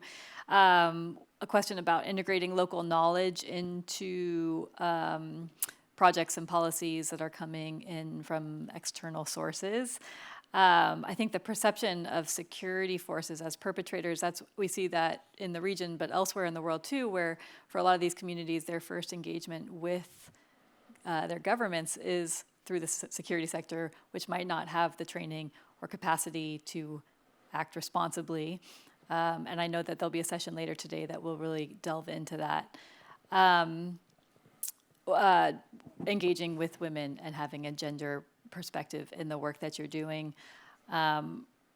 The risk of a carbon tunnel vision, sidelining sustainable development goals, is another question. What can we do as a region on a practical level to adapt to climate change, thinking about the wildfires and drought that has been experienced, as well as a question about the debt for nature swaps, which I kind of missed the question, but I hope that some of you understood it. And then finally, what are we missing here in DC not being on the ground, recognizing that this is a very diverse region? Are there particular perspectives that you who are working in the region and are closely engaged with those communities can share with us. Greg, why don't we start with you? Sorry. Thank you. Well, I'll try to touch on a few of those. One, as mentioned previously, in Brazil, we're working with the Amazon Biodiversity Fund, investing in one local business called Horta de Terra, making dehydrated nutritional and medicinal plants, just one small effort, but also regarding women's empowerment, kind of back to another example in Guatemala, in the Maya Biosphere Reserve, you're working with women's cooperatives there to produce kind of sustainable palm fronds that are then sold to churches here in the U.S. during Palm Sunday. Another example, maybe to touch on that last question, I mean, personally, I haven't been to the Amazon. I have, trekked for 5 days through the Biosphere Reserve, and I think only then, when you kind of see the enormity of those forests and of those biospheres, that really kind of you can only then realize, what we need to protect and how we need to continue to literally go the extra mile. And then talking to my colleagues who are working, in the Amazon development realm, we're working much more closely with local organizations, but you have to literally go the extra mile, both literally and figuratively, to kind of go in 2 planes, a boat, by foot, to be able to have that positive interaction with local communities and indigenous groups. And we are also tuning our requests for application, not necessarily through indigenous languages, but in Portuguese, in Spanish, and going out and doing road shows so that these organizations better understand how they can produce applications for U.S. aid, and how we can be able to co-create those programs in the future. And lastly, on the wildfires, just recommend looking up an article recently published in the New York Times that really highlighted our work in collaboration with groups in Chile through our Bureau of Humanitarian Assistance. We supported communities in Chile, and really one community in particular was saved due to mitigation measures that were put in place over the last several months to be able to stop the forest fires that then came, and also we've contributed firefighting equipment and collaborated with firefighters in Colombia recently as well. So just a few points from my side. Thank you. Graham? Well, I'll try and answer some of the questions, but I obviously can't cover them all. I think the bioeconomy is a work in progress. I think it's beginning. I think Carlos actually mentioned acai. There are products that are being produced. The question is, are the benefit flows right? Are they being set up in the right way to actually ensure conservation? And that's part of the challenge with the established businesses, and then are there new businesses? My direct experience with a lot of this work has been in Guyana, and this is not like it's new stuff. I know it's a little bit like old wine in new bottles when they call it bioeconomy, but so things like tourism development, or community-driven tourism development, where the community has said, I want to do this and I want to move it forward. And then providing the enabling circumstances for that to happen, which often are connected to markets, to making sure the markets work. But a word of warning there, I also worked in Galapagos, and I've seen the impact of tourism if it's not controlled, not regulated, not structured, and doesn't have benefit flows structured into it. So if you don't provide the benefits to the local people, they get very angry and they start fighting, or they go and do fishing. So it's a very tricky and difficult process. And part of the challenge is that most of the institutions at a state level don't have the capacities or understanding to be able to do that. So one of the things we're doing in Pará is trying to build that capacity and trying to. And that's 2 ways. One is to give support directly to the state government, but then also to come in on the side with trust funds and a technical cooperation to help build those capacities and move forward. So it's complex. Hopefully it'll work. There were a set of questions about financing. There is no silver bullet to dealing with these issues. It's going to be a set or a suite, and it's going to vary from country to country, from state to state, in terms of how you solve the problems. I also am concerned about the carbon tunnel or the carbon market tunnel vision. I'm particularly concerned, again, if you take a look at Carlota Perez's work, one of the points she makes is that you can get financial runaway, a disconnect between the financing side and the real economy. So the finance people themselves start creating bubbles. Those bubbles then collapse. This has happened with the internet boom. This has happened with all of history is full of these kinds of bubbles where the finance people come up with grand ideas, but then they don't connect it back to actually what's going on in the real economy. Comes back to the question about how do you make a real sustainable business? So they're not a silver bullet, but there are potential uses for them that could be transformational if they're used in a particular way. Same thing with debt for nature swaps. The amounts of money we're talking about are not going to change the debt challenges of countries. They simply won't. Not at the scale we're looking at it now, and I don't think you can scale it up to that level. They can, again, have substantive impacts in particular contexts. And they can provide money that ministries of environment have not had in the past. So they can be very useful in that sense. But again, it's not going to solve the problems of everything. There are many other discussions undergoing that are happening as we speak. Results-based lending, sustainability linked finance. We just launched something in Brazil, which is, there's a full analysis that if you look at the Songway Stern report, you will see the analysis there. It actually asks, what's the cost of capital for a renewable energy project in Germany? 7%. What's the cost of capital in Barbados? 20%. Why is the cost of capital so much higher in Barbados than it is in Germany? Mainly foreign exchange risk. 50% of it is foreign exchange risk. Okay, let's attack that problem. Let's reduce the foreign exchange risk. Let's hedge it. So we just launched something in Brazil which is trying to hedge that. It's part of the G20 process. That kind of innovation where you actually look at the problem and then you say, okay, well, let's solve it, that's going to be part of this shifting of the financial arrangements. Adaptation finance. Horrible to finance. Private sector can't finance it. It's going to be public sector. You're paying for something you don't know that is coming in the future. There's no revenue stream attached to it. Very tricky to actually spend. But there are mechanisms to do that. We have one that we've had for a long time called contingent credit facilities, where you don't actually take the loan, but you can trigger it immediately once the disaster happens to be able to move it forward.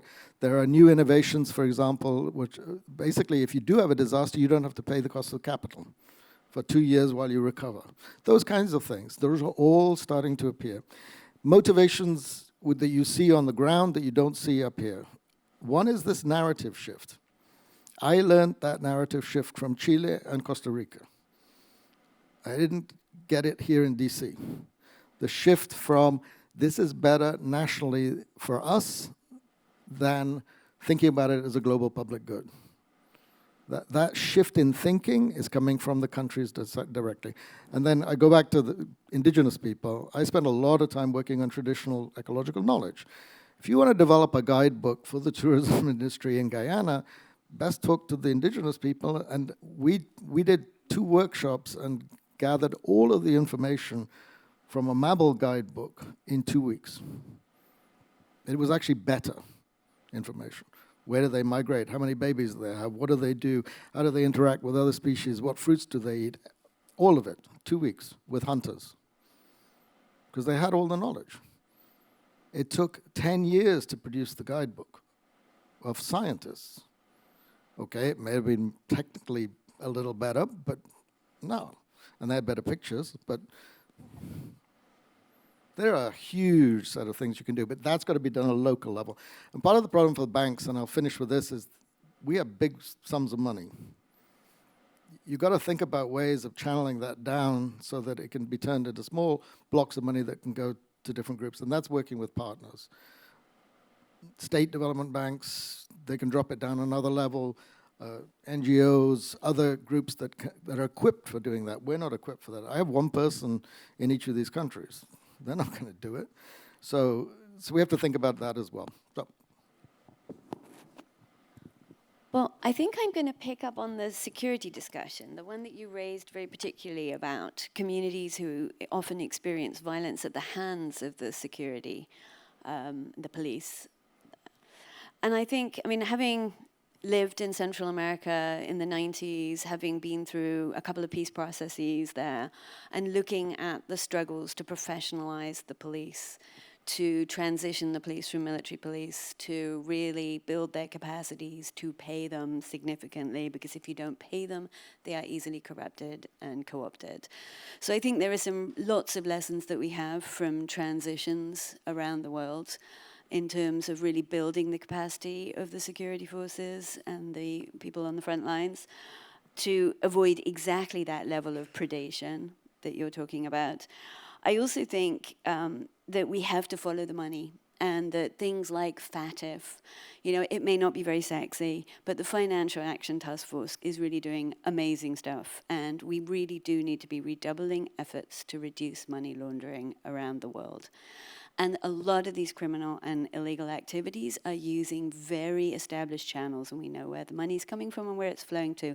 Insight Crime does a spectacular job of noting, tracking, observing, looking at this in a very reasonable way. So I think if we start just reviewing some of those, maybe environmental organizations need to do more allyship with organizations around the world that are working on laundering, because that is where we're seeing this co-optation and corruption happening. And I think, that if we redouble those efforts there, we have a chance. Let's also look at other ways that we can build the judiciary. The environmental tribunals are actually working incredibly well in Latin America, but they need resources, and they need discovery, and they need information. And that marrying that up with the MRV systems and the monitoring and evaluation and the satellite imagery will actually help us resource some of these environmental tribunals with more information that can also allow for more protagonism from the ground by communities making claims against duty bearers that have either failed them or that are complicit in some of these illicit activities. So thank you for raising that. Just really quickly, because I think we're over time. On the gender point, I had a wonderful anecdote, a story I heard from our country director in Peru recently. We have a leadership school there for indigenous leaders. And, in many indigenous federations, women are not in positions of leadership. So it was a very high priority to try to up the number of participants in this leadership training for women. And the secret to making that happen was providing daycare for the children. And so just like that, we were able to get 50% of all the participants in the leadership training to be women. So It's the best kept secret. a lot of work to be done in that space. Please join me in thanking our really wonderful panel. And thank you all for being with us this morning. I think we have about 10 minutes until the next session, so please go enjoy some coffee. Thank you. Thank you very much. Yes, we'll go ahead and take a break. The panel was supposed to start at 11, but just to give enough time for people to get some refreshments, we'll start at 5 minutes late, 11:05. Okay, welcome back, everyone. So we've already had our first panel. We're moving on to our second panel, which is going to be about IUU fishing. But before we get started, just wanted to share a couple admin remarks. For those of us joining us over Zoom, we do have simultaneous interpretation. All you need to do is click on the globe icon on the bottom part of the screen and to switch the language. Para la audiencia que está participando a través de Zoom, sí estamos ofreciendo interpretación simultánea. Nada más que tiene que apretar el icono del globo mundial en la parte inferior de la pantalla. Also for the Q&A session, once we get to it, we have two mics. We have one up here on the front left portion of the auditorium and another one halfway up on the right-hand side for the audience in the auditorium. So let me go ahead and move on. Let me first introduce our moderator, Rebecca Pincus from the Wilson Center, who will be leading the discussion on IUU fishing. Thank you. Thank you so much. Welcome to panel 2 on threats to marine diversity, illegal, unreported, and unregulated fishing. We are joined today by an outstanding panel of experts. I'm really grateful for them, for taking the time to be here with us. On my immediate right, we have Ms. Sally Yozell, who is Senior Fellow and Director for Environmental Security at the Stimson Center. Next, we have Dr. Sarah Glasser, Senior Director for Ocean Futures at the World Wildlife Fund. And then all the way at the end, we have Mr. Wilder Alejandro Sanchez, who I will be calling Alex, who is President of Second Floor Strategies and also a Senior Associate at the Center for Strategic and International Studies. So thank you all for joining us today. We're looking forward to their contributions as well as your questions, and hopefully we'll have a robust discussion. I'd like to start off with a leveling question, just to make sure we're all up to speed here. Let's start with the basics. IUU fishing, as this panel is titled, is illegal, unreported, and unregulated. Why is it a significant problem, and why are we treating it at the level of a security challenge in Latin America and beyond?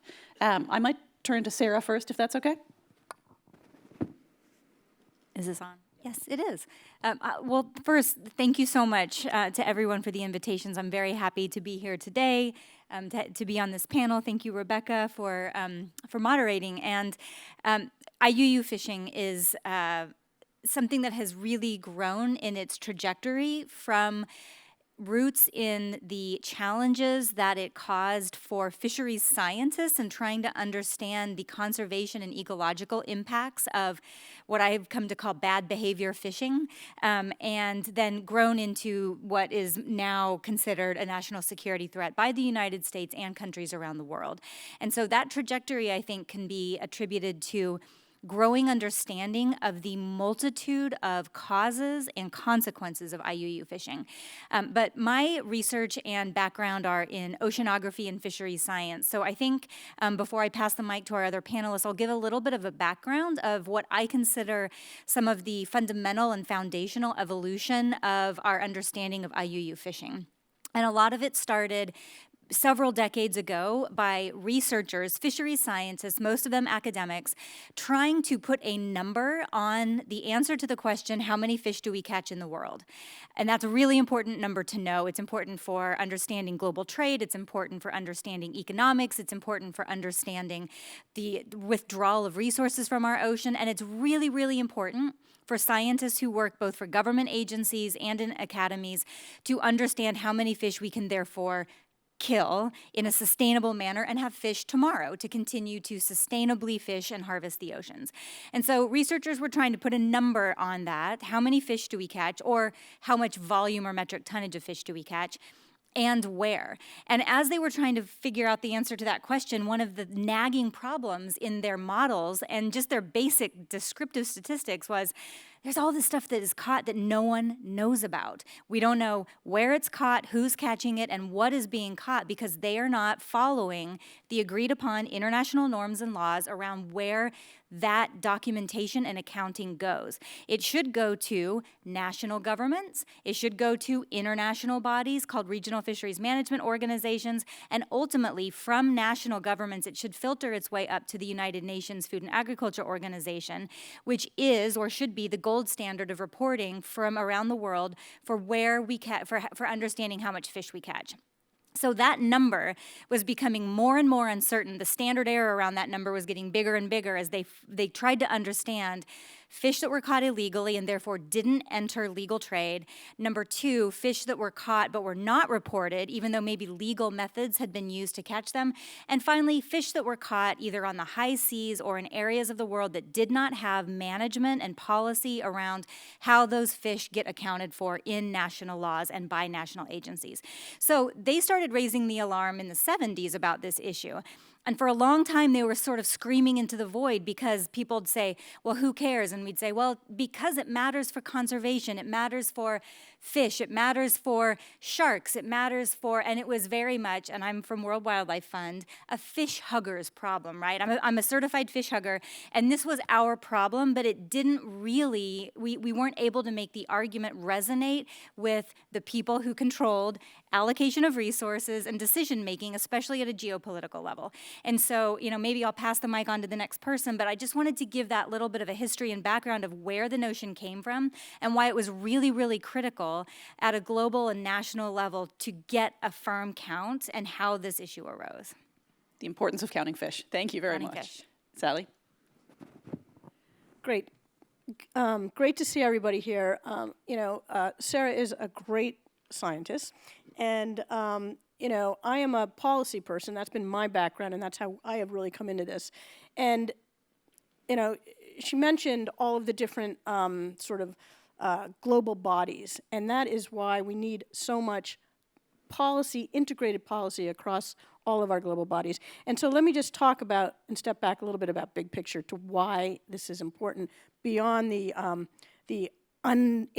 inability to count fish. I mean, it's also, for those of you who may not be aware of this, but seafood is one of the largest traded food commodities in the world.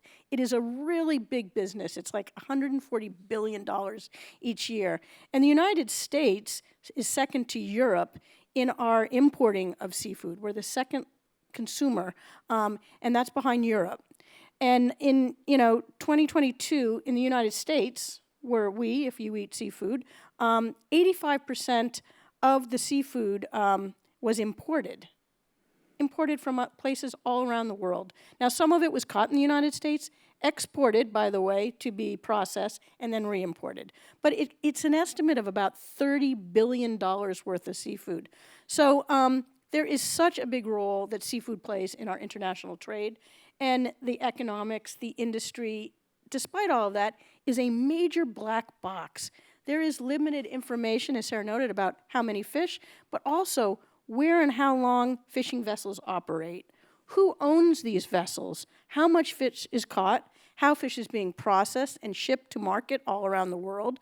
The labor practices on board vessels are also very fall into that opacity and black box, and the actual access agreement. So when one country goes to another country to fish, they get a licensed access agreement, and that information is not transparent at all. So this, well, it is in some cases, but in many it's not. And so this overall lack of transparency really makes it hard to understand the impacts of true fishing practices.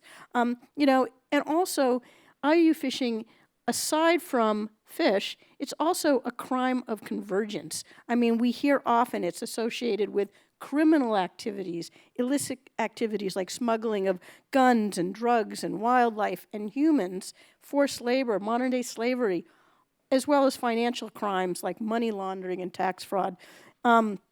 And just to give you one example, I mean, many have heard this. Years ago there was, because these vessels, they're not just vessels of convergence, but they're also vessels of convenience. These fishing vessels are out there, often out of sight, out of mind, but they're also able to carry many things. So there was not too long, several years ago, there was an incident in Costa Rica where about a ton of cocaine was found hidden in 90 shark carcasses, so stuffed in the bodies of sharks. So, I mean, that's just one example, and I can go on, but I think I'll stop there and turn it over. Great, thank you. Alex. Well, thank you for having me here. To answer your question about why IUU fishing is important, let me start with this little fact. Every year, the U.S. military commands issue a document that we call a posture statement. It's usually released around March of every year. And General Richardson, who is the commander of SOUTHCOM, came to D.C. a couple of months ago or a couple of weeks ago as part of the she testified before Congress as part of the ceremony where the new posture statement was released. IUU fishing is quite prominently mentioned in the posture statement of 2024 for U.S. Sovereign Command. There's a sentence that I want to quote. Countering IUU fishing is one more way to bolster our partners' national and economic security. So the fact that the U.S. SOUTHCOM mentions IUU fishing as sort of not just as a crime, but as an issue of national security, just highlights how important it is.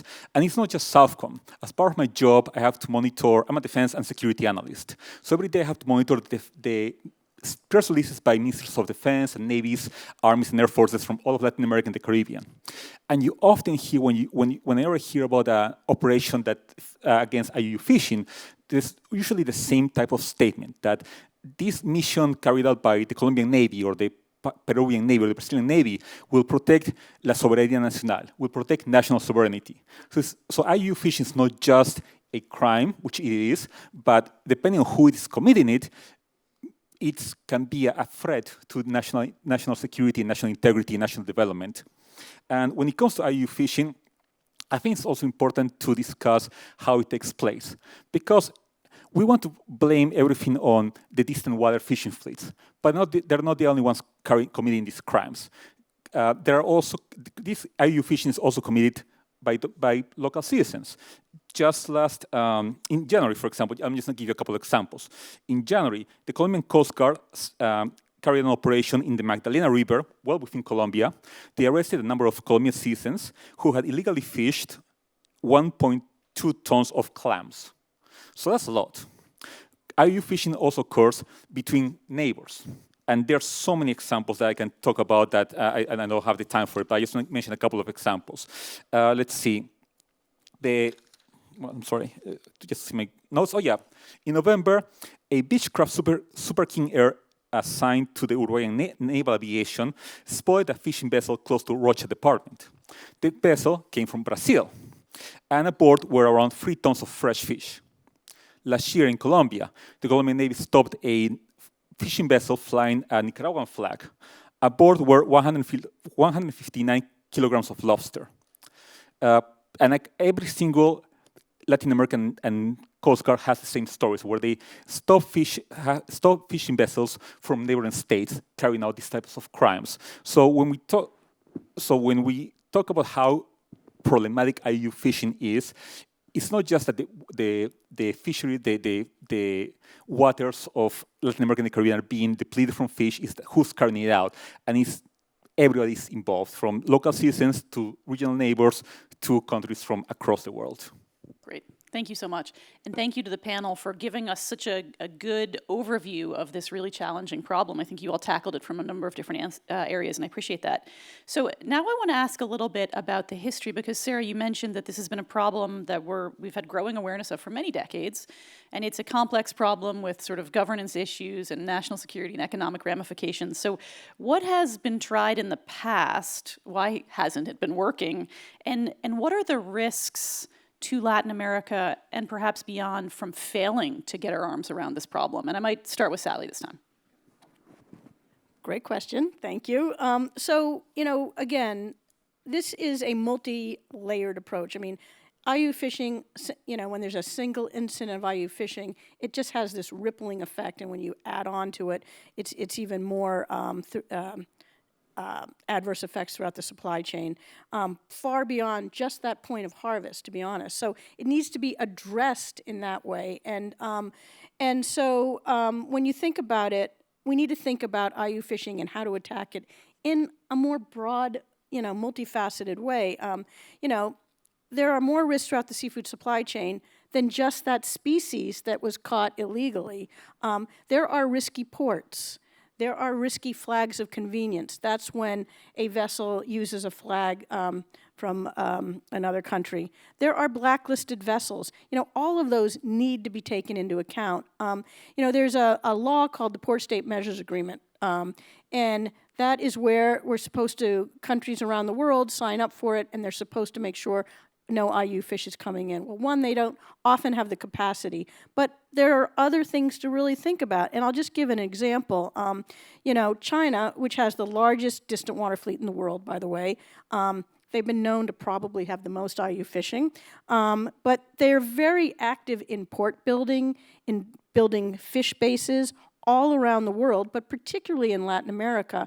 I think they partially or fully control about 40 of 120 different ports in Latin America, and that's about 1/3 of the regional trade. So when you think about that, you have to make those connections and wonder, are they able to actually go against their own ports that they've just built and where their vessels are coming in? So that's just another example of how this is we really need to do better at connecting at all these different levels of risk, and do better at communicating, internationally, domestically, to really go after the IUU fishing issue and how it is connected with such other issues. Great, thanks. Sarah? Thanks. Well, I'll talk a little bit about some of the things that I know of that have been done in the past that have been successful, and then what some of the limitations to those are. And then I'll get to that last question in a little bit about the risks in Latin America specifically if we're not able to solve the problem. But I'd say that when resourcing and capacity are sufficient, this is a solvable problem. It really is. And so in what I have been very optimistic to see is great strides in reducing the risk of IUU fishing when governments commit, when there's political will, when there are resources behind that, and when there is technological training and capacity building at the government level and at the scientific level. And the other thing is that countries have to talk to each other. So because fish move, the people chasing the fish move, and militaries and other enforcement agencies move, but sometimes they run into their own jurisdictional challenges that do not apply to the fish or to the people catching the fish in certain cases. And so things that I've seen work include better tracking of fishing vessels. Right now, fishing vessels of a certain size are all legally required around the world to transpond where they are. This is a vessel safety and anti-collision approach, but it also helps us understand where those fishing boats are when they're just transiting and when they're actually fishing. So that helps us improve our understanding of where vessels are. And when vessels turn that tracking information off, most of the time they're up to no good. So this is a problem that technology has had huge breakthroughs in cracking down on. But more than that, when local governments, local officials, park officials, that sort of thing, are trained in how to operationally manage their maritime domain, understand what to do when they suspect there's illegal fishing, and then importantly, when the judicial and prosecutorial systems in countries have in place laws and training that can bring people who are breaking the laws to justice, then we see, these are all really basic governance things, which of course is much harder to solve than it sounds. But one of the places I see these things failing are what I've already mentioned. It's when country A has a really good approach, maybe good laws, good security, good enforcement, good domain awareness, and then the country right below them or right above them or right next to them does not. It creates a safe haven for the vessels that are fishing illegally to fish up here and then go down here to sell that fish or to go into port and refuel, et cetera, et cetera. So in international cooperation, international information sharing, and transparency between governments about, well, that vessel tried to land here last week and we denied them entry, you should probably deny them entry too because we think they have a lot of bad stuff on board. That kind of communication is really important, and it's not that difficult. And well, it is difficult, right? But it is, we are capable of doing it. I have to believe that. And then the final thing I'll say about what are the risks in Latin America if we don't solve the problem, I think there's two scales of risk. Alex nicely laid out these 3 levels of IUU fishing where the actors are either international from distant water fleets or maybe your geographic neighbors or domestic fishers themselves. And I see the impacts being somewhat aligned with that as well.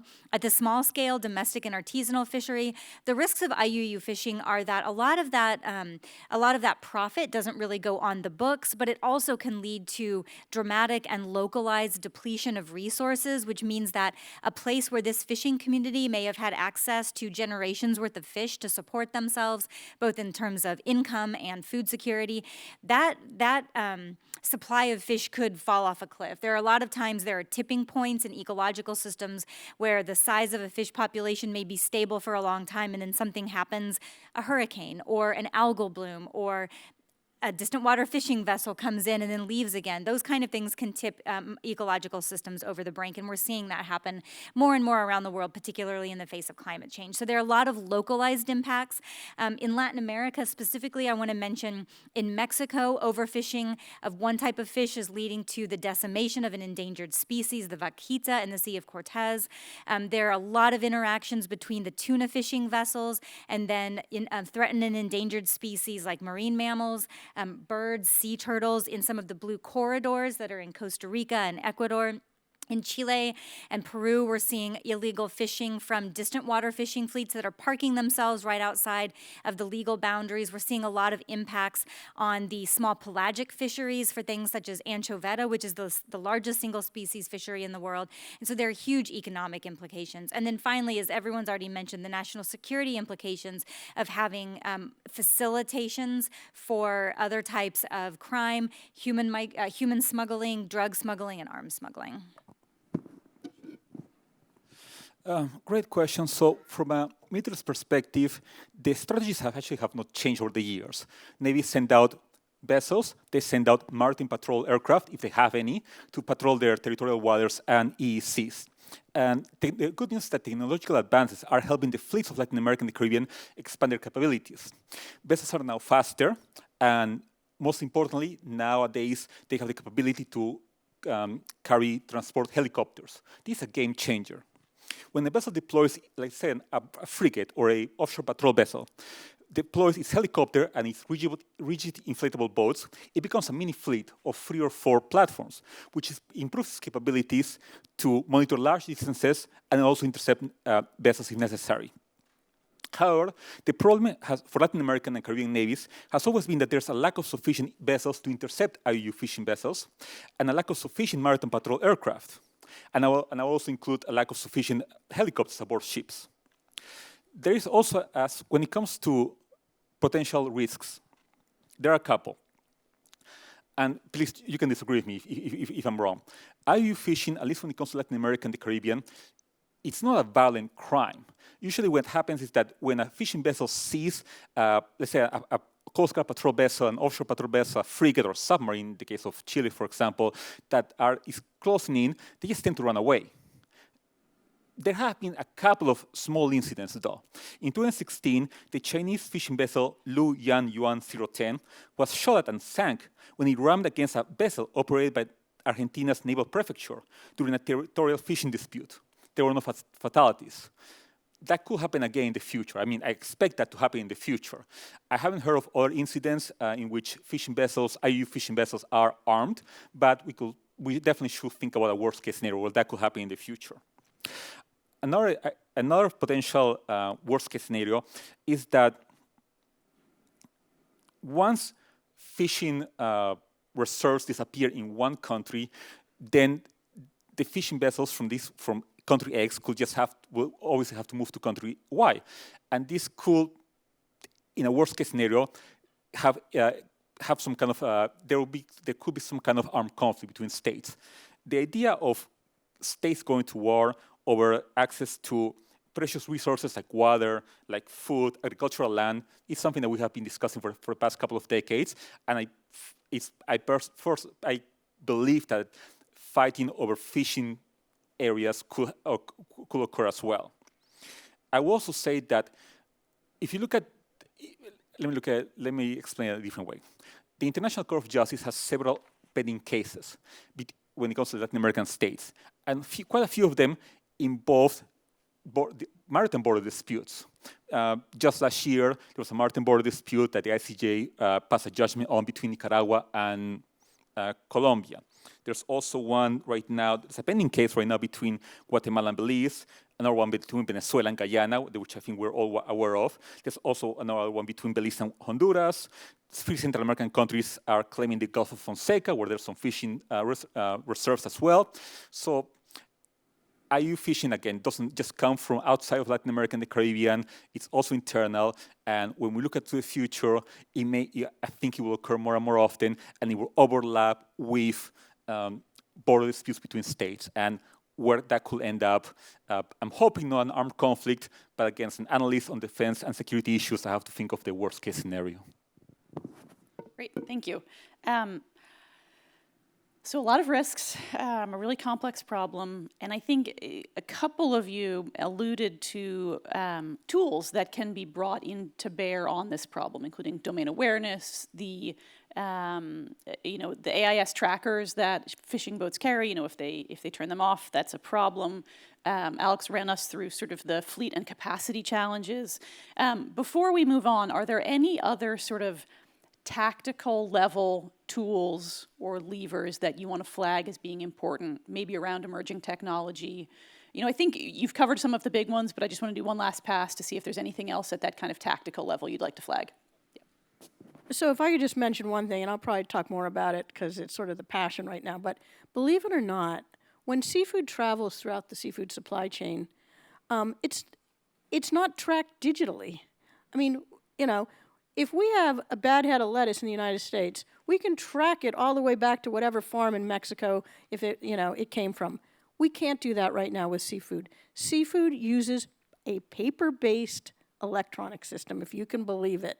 Now, who can, in this day and age, who tracks anything on paper? And so I think a tool is we really need to get at digitizing seafood throughout the seafood supply chain so that we know from where it was caught, where it was transshipped, where it was processed, where it was broken up, you know, all the rest, all the way down the seafood supply chain. Digitization. Great. I'd like to mention a non-technological tool, but is that a question you might ask later? I wanted to talk a little bit about small-scale fisheries management and community engagement. Yeah, let's go. Why not? Yeah. So there are, I have a lot of faith in technology, and I think all of those are really important. But I want to bring it back to why this problem was acknowledged and counted in the first place, and that's because it makes proper management, sufficient management, really, really difficult. And with extractive resources, there are some pretty tried and true approaches to management whereby it's just an economic optimization. It's an economic optimization model where you say this is how big the fish gets, this is how they reproduce, and this is how long they live, and it's a math problem. And we can tell you, absent other things, how many fish you should take every year so that there are enough fish left to reproduce the next year. It's a biological math problem. And fisheries scientists are pretty good at it. It's why the United States has the best managed fisheries in the entire world. We put a lot of money into management, into the science that supports that management, and countries can manage fisheries sustainably. It is possible. And so one of the tools to counter IUU fishing is better dissemination of scientific capacity, understanding, and modeling of fish stocks in and around the world to support those type of management plans. And it's really important, though, to involve communities, fishing communities, in the creation and the adoption of those plans. And so when communities really understand why it matters for them to follow the laws that the government, which may be located, hundreds of miles away, is telling them to follow, if the community has buy-in and understands why this benefits them and their children down the road, they will follow those laws. They will build those laws with the government and follow those. So one of the best antidotes to illegal fishing is the support of legal fishing that involves community buy-in for understanding the management practices that we know will work. So really quickly, when it comes to militaries and new technologies, I have to talk about UAVs or drones. So it's expensive to fly a plane. It's expensive to fly a helicopter. So uncrewed systems are the way to go. Latin American and Caribbean navies, militaries operate drones, but launching a UAV from land is different than launching a drone from a UAV from the sea. As far as I know, no Latin American Navy, even the Brazilians, haven't really tested launching drones or UAVs from some of their ships. So this is, I think that will happen in the future, but it's a technology to look out for. One thing that I'm excited about are USVs, unmanned surface vessels, which essentially is a little boat that you can remote control, to put in very layman's terms. It was a couple of months ago, actually last month, I had to do an article for Shepherd Media, and I interviewed Engepron, which is a Brazilian shipyard. They announced that they have teamed up with a Brazilian startup company called Tidewise, and they're going to develop the Suppressor USV. 7 meter, there are two variants, 7 meter and 11 meter. And essentially, this is a USV that can be transported aboard frigates, aboard offshore patrol vessels, and then be deployed. It has a max range of, I believe, 400 nautical miles. So imagine you sent out a ship, an OPV, and then the ship itself can deploy its USV, and that will allow the vessel to monitor areas beyond the line of sight, over the horizon, which is something that Latin American navies and Caribbean navies really struggle with. And from understanding the Suppressor, and this is what the company told me, by the way, I don't work for the company, I just interviewed them, so don't think I'm trying to do some marketing for them, but the company did tell me that even the Suppressor, the USV, has the capacity to carry a drone itself. So like a little UAV, like a rotary wing UAV. So ideally, you can have an offshore patrol vessel, goes to monitoring the territorial waters of country X. Then the patrol vessel can deploy the USV suppressor. It can go up to 400 nautical miles, and then the suppressor itself can deploy its own little UAV, and it can go extend it extend the range by like 50 more nautical miles. So that would be huge because leaving aside the interception capabilities, just finding some of these boats, especially when we move away from the big fishing fleets, when we talk about artisanal fishing vessels, like the small ones that you cannot really, that are harder to locate, then these kind of like surveillance technologies will be very, very helpful. Yeah. Thank you. And I think, you know, in naval circles, they often talk about the big ocean, small boat problem. And so, you know, finding and identifying these violators, I think, is really important. And you've all sort of underscored the importance of that. So that was sort of tactical level tactics and levers and tools. So I want to zoom up a little bit from a big picture perspective. What are sort of the strategic tools that we can engage to address IUU fishing? And I'm thinking about, there's a global effort to reduce fishing subsidies. There are, I think, a couple things that have already been mentioned: global efforts on port state agreements, labor, obviously the 30 by 30 effort and marine protected areas. So, you know, in whatever order you choose, would anyone like to jump on that question of kind of the higher level pieces we need to get in place here? Okay, great. So when it comes to the big picture, and it's something that has already been alluded to, the problem with fighting IUU fishing in Latin America especially is that a vessel from, let's say, the Peruvian Navy cannot cross into Chilean waters to hunt an IUU fishing vessel. You have to, the soberanía nacional, the national integrity, national sovereignty has to be respected above anything else. That's a problem. Also, another problem is just there is communication, there is cooperation in the region, but there's no integration. And that's something that I would like to see. I think that we have to think outside the box. We have to think. I mean, if I could, I don't know, give a speech at the Summit of the Americas and talk to regional leaders, I would tell them, think about creating some type of regional task force, something that we see already in the Horn of Africa, fighting piracy, fighting Houthi rebels out of Yemen, something like that. I understand the national sovereignty is the third rail of national defense and nobody wants to address, but we have to go down that route. One idea that I've proposed in some of my writings, just really quickly, and I'm sorry that I'm talking so much about my own writing, but I just kind of also have it, is, but one tool that we have in the toolbox that we haven't used enough is the Inter-American Treaty of Reciprocal Assistance, the TIARA. This is essentially a document that was created in 1947. Article 3 calls for collective security. It was essentially made to protect Latin America and with the United States in case there was an attack from the Soviet Union. It was during the Cold War. It has been invoked several times, I think around 20 times, most recently in 2019 as part of the original strategy to pressure the regime of President Maduro in Venezuela. There's no clause, there's no article in the TR that deals with IUU fishing.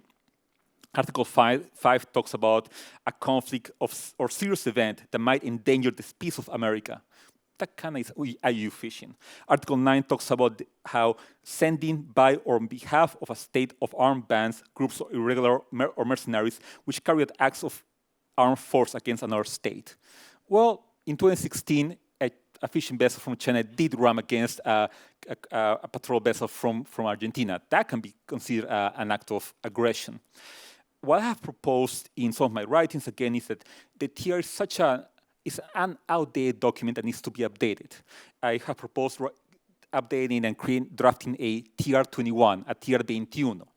And one idea is to add articles that address IUU fishing and say this is a tool that can be invoked by the parties to seek integration and cooperation and help from other navies to combat IUU fishing if necessary.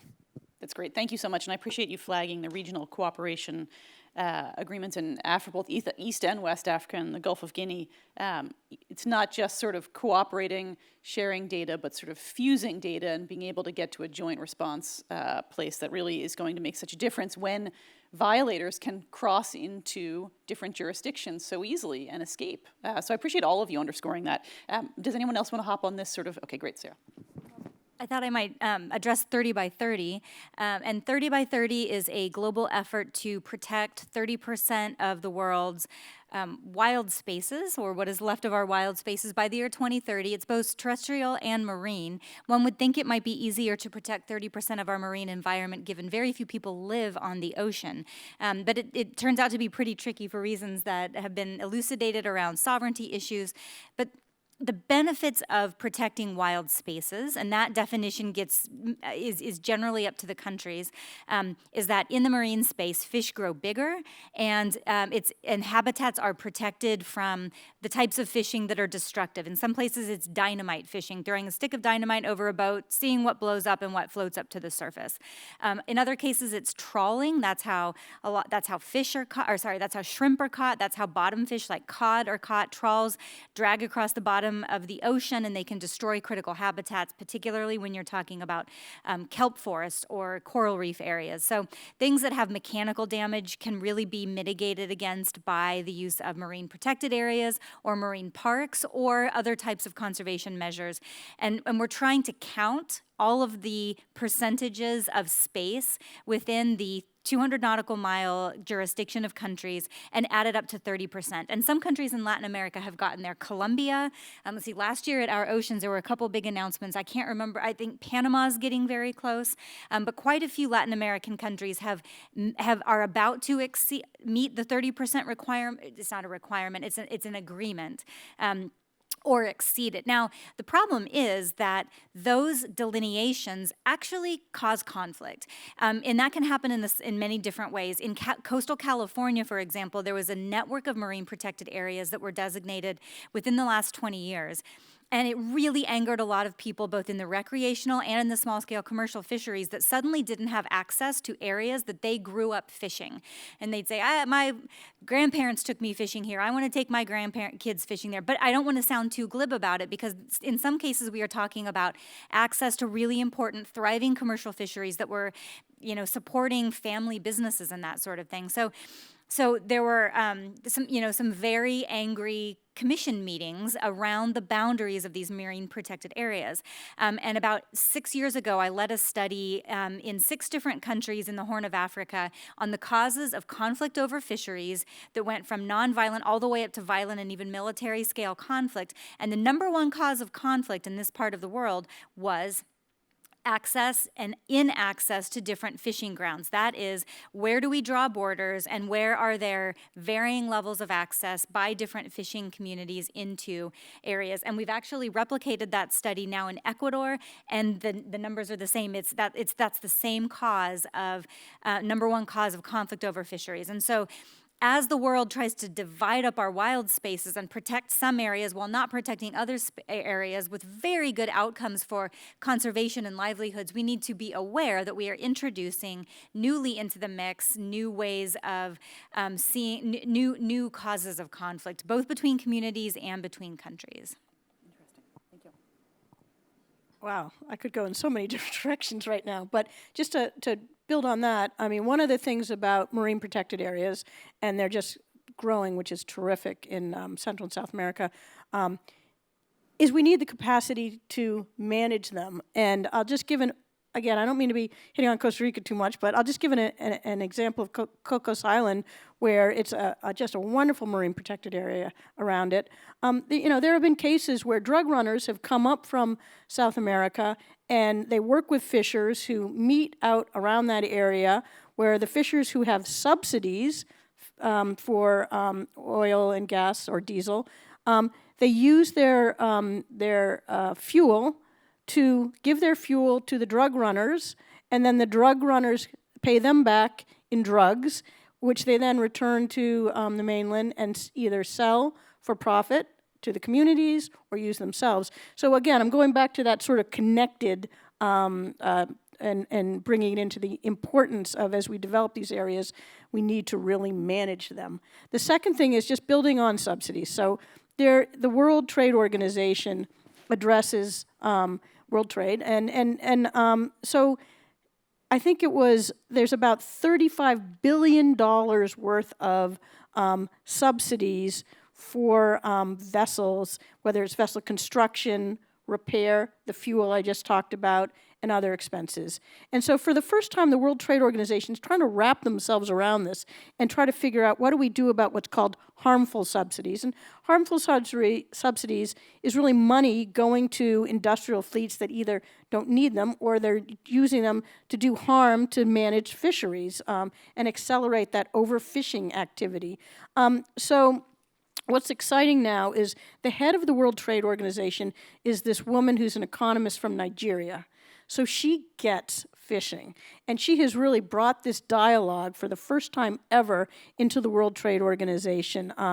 And so I'll just say that that's another place that is really working after many years of people talking about ending harmful subsidies, where I think we may not get everything we want, but I think we're going to get a lot further than we've had. Yep.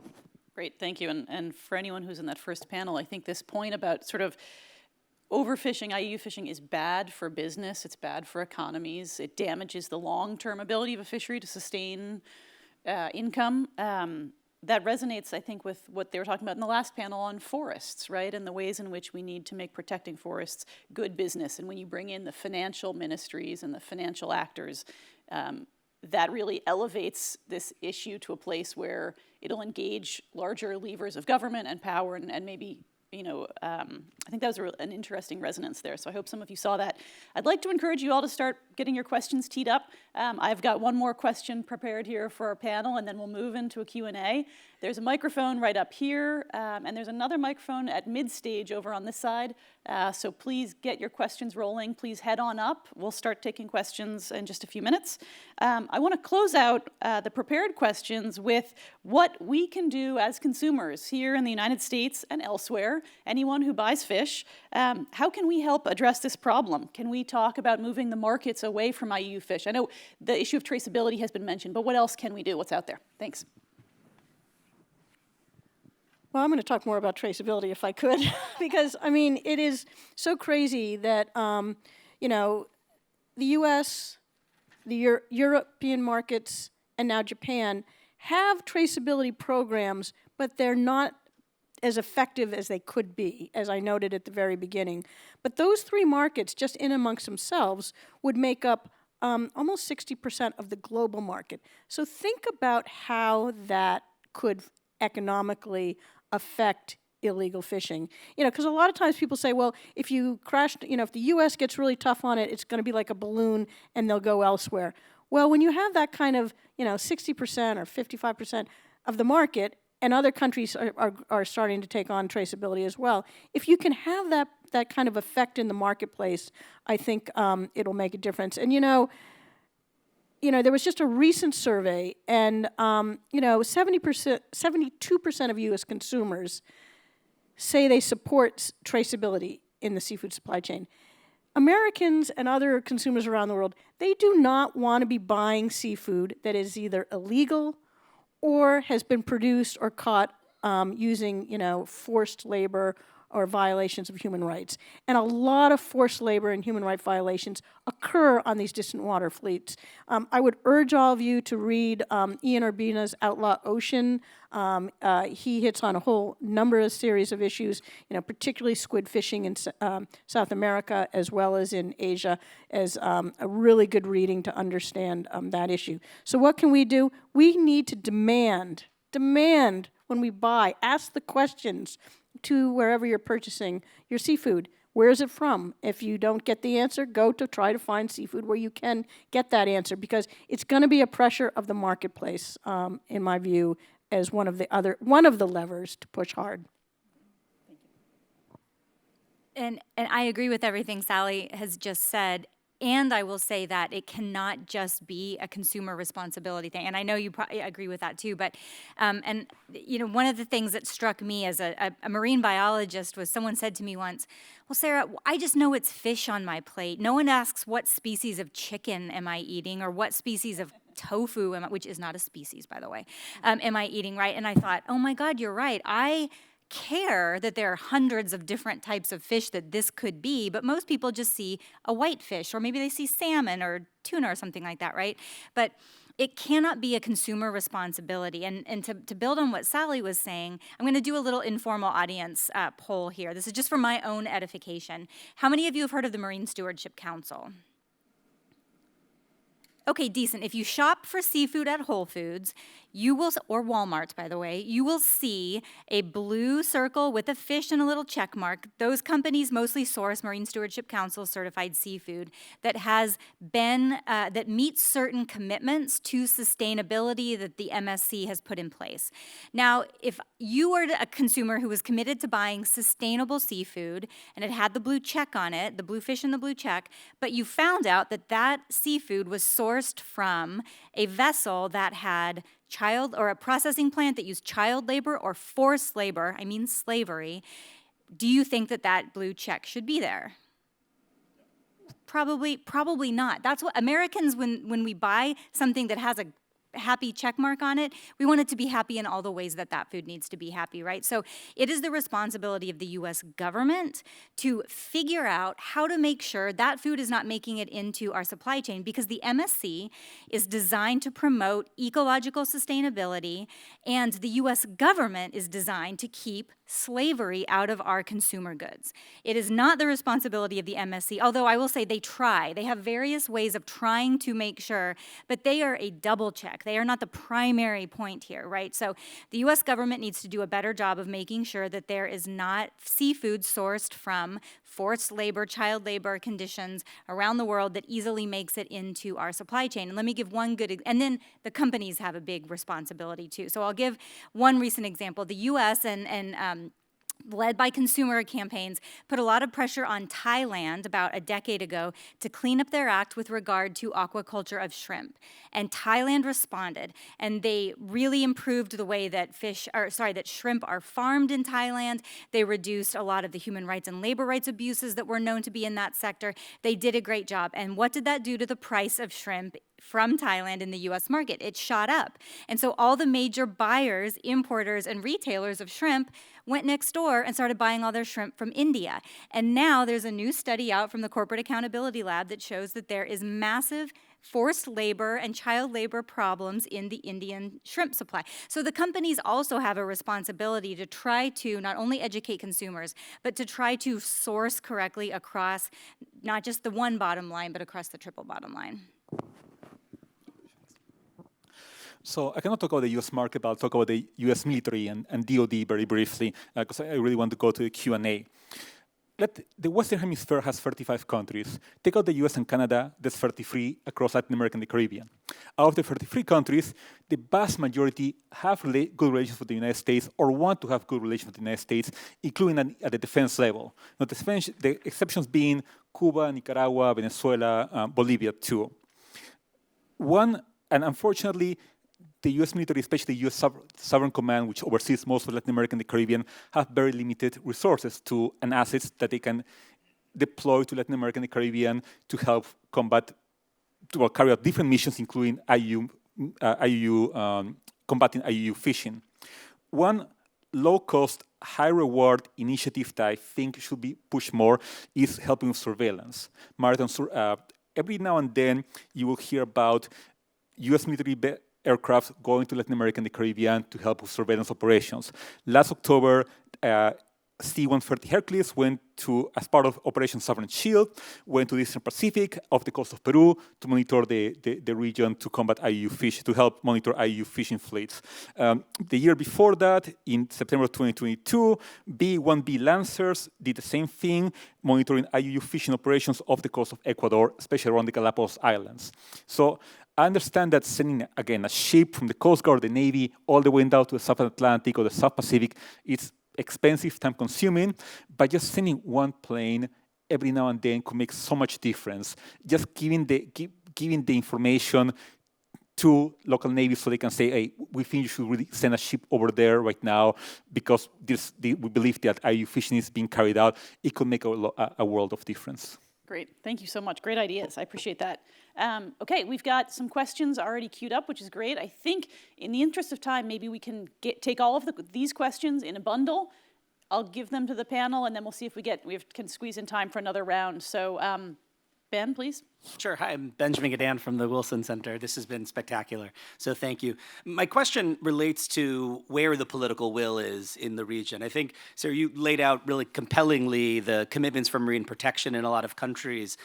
That shows a level of political will, often in the presidential palace and the environmental ministry. My question is in the security, the national security circles, in the ministries of defense, for prosecutors. How important are these subjects to the extent that maybe the barriers aren't all the technologies, the drones, the ships, the helicopters, but rather making this a core part of the mission for the police, for the prosecutors, and for the armed forces? Great question about political will, and especially in the ministries of defense. Thanks.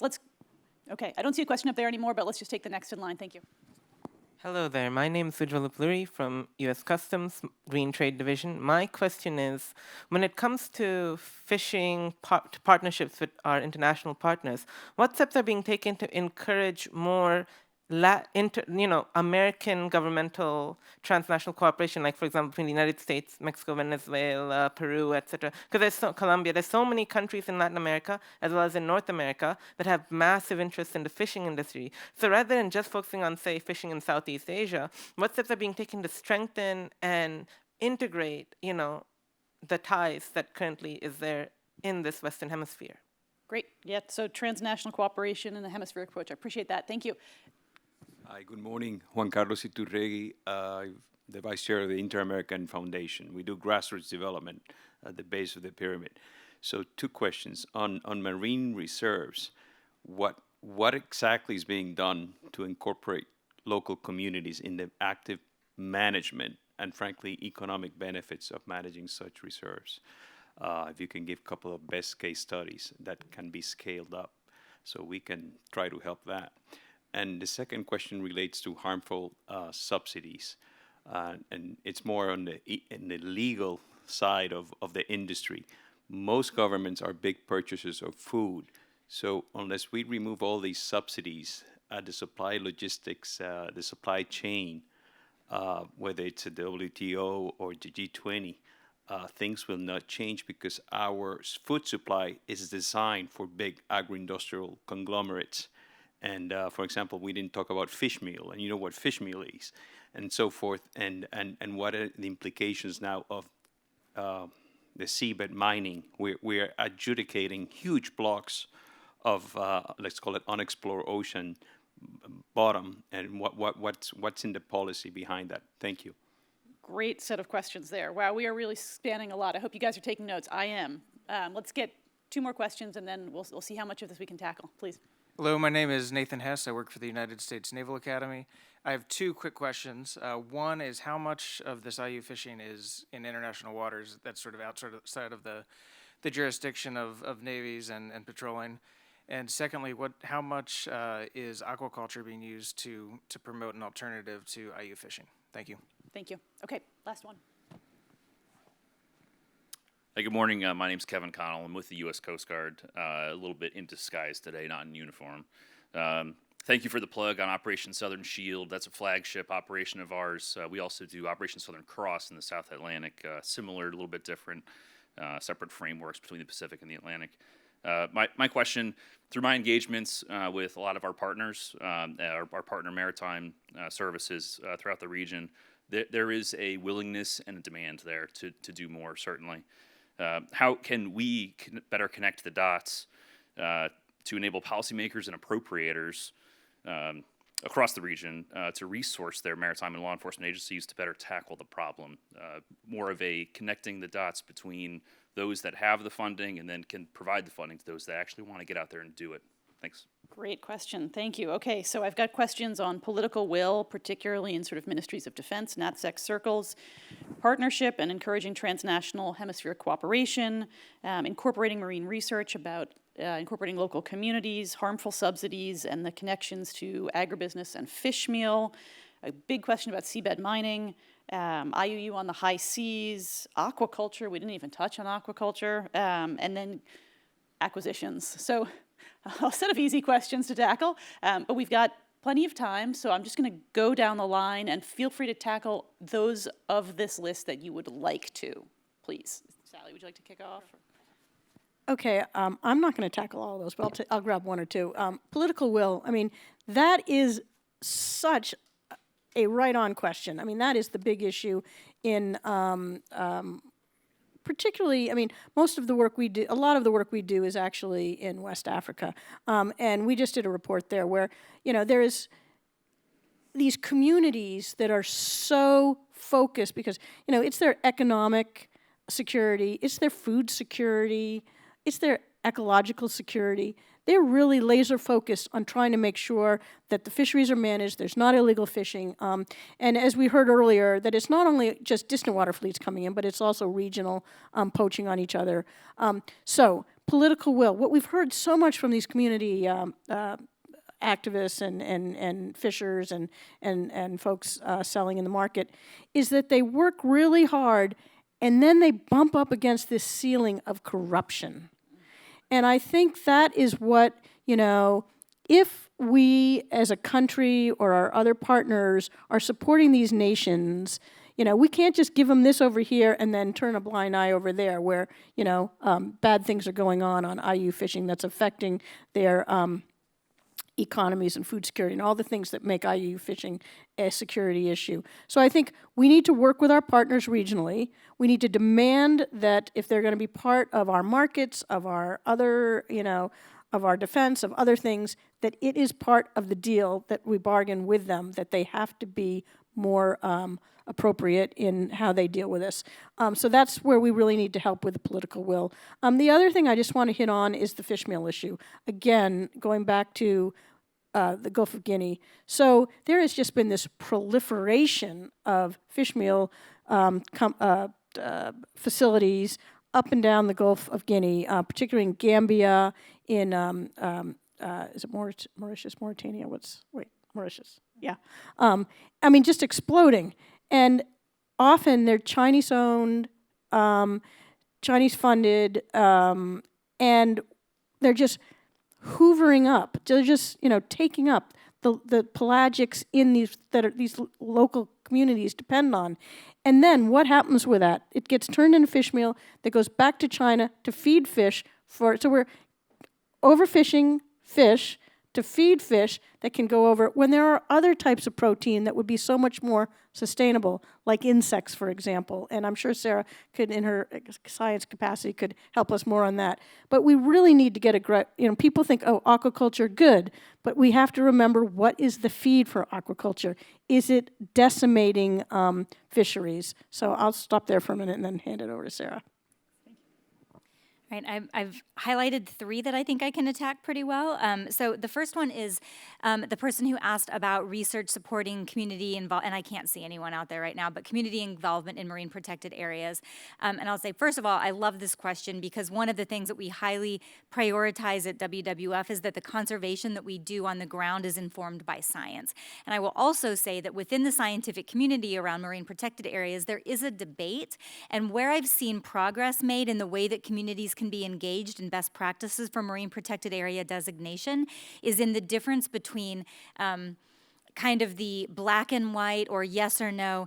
Can there be any fishing in an area that is also a conservation zone? And WWF's perspective is absolutely. We can have multi-use spaces where there are non-destructive approaches to fishing, where maybe we close fishing for 6 months a year, where only fishing boats that are this size and smaller can go, as long as there is enforcement of the laws, as long as there is good tracking, as long as there is legal reporting of what is caught, that there are ways. And I will say that there have been 2 big science reports that have come out recently that have supported the fact that there can be multi-use conservation zones that achieve the outcomes of having more fish, bigger fish, protected habitats, and protections for endangered and threatened species in places that have multi-use. And that's what communities need to hear, that they don't have to move their families to an area that has suddenly, because their communal fishing grounds are suddenly off limits to them. But it has to be done in place. And then I'll give a personal anecdote. I worked with a community in Northern Africa that wanted to establish a marine protected area. And the thing that worked is that the request came from the community to an NGO, and the NGO was a broker between the community and the government to get them literally in the same room. The NGO supported the cost to bring the community to the government, to sit in the room with the government officials and talk about what they wanted to achieve. So it's community-based design of the reason why the marine protected area is important. They wanted it because the outside companies, foreign-owned companies, were coming in and harvesting fish from the coral reef and selling them for the aquarium trade, but not really caring what was left behind. And this was very detrimental to a lot of the local fishing practices. So having co-designed goals for why an area could become a marine protected area or park is really absolutely essential to getting community buy-in. The next question I'll tackle is one that I can answer quickly and easily, is how much IUU fishing is being done in international waters. We have no idea, because it's really difficult to even understand how much illegal fishing is done within national borders, where we have more eyes on the sky and on the water, and where we know who is supposed to be there.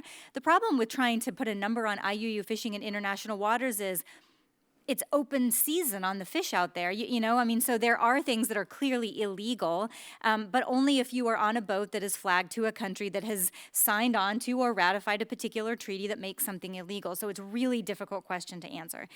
The third thing is, how much is aquaculture an alternative to IUU fishing? And I will say aquaculture now produces more fish for human consumption than freshwater and marine caught, wild caught fish. It's more. It's 90 million versus 94 million metric tons per year. So aquaculture is here to stay, and it's a really important part of food security. Now, a lot of that is seaweed that gets turned into cosmetics and lotions and all kinds of other things, feed for animals. So not all of it is direct for human consumption. But aquaculture is a huge answer, when done responsibly and sustainably, to some of the reasons that IUU fishing occurs, which is because people need to eat or there are fish out there. So when there's a fish and I catch it, I can sell it.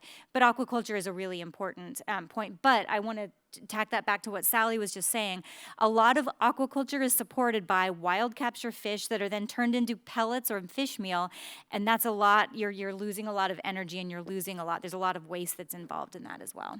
And I'm just going to hop in that before we get to you, Alex, just to add on, the krill fishery in the Southern Ocean is another emerging concern when it comes to feedstocks, and that's got direct equities to Latin America as well.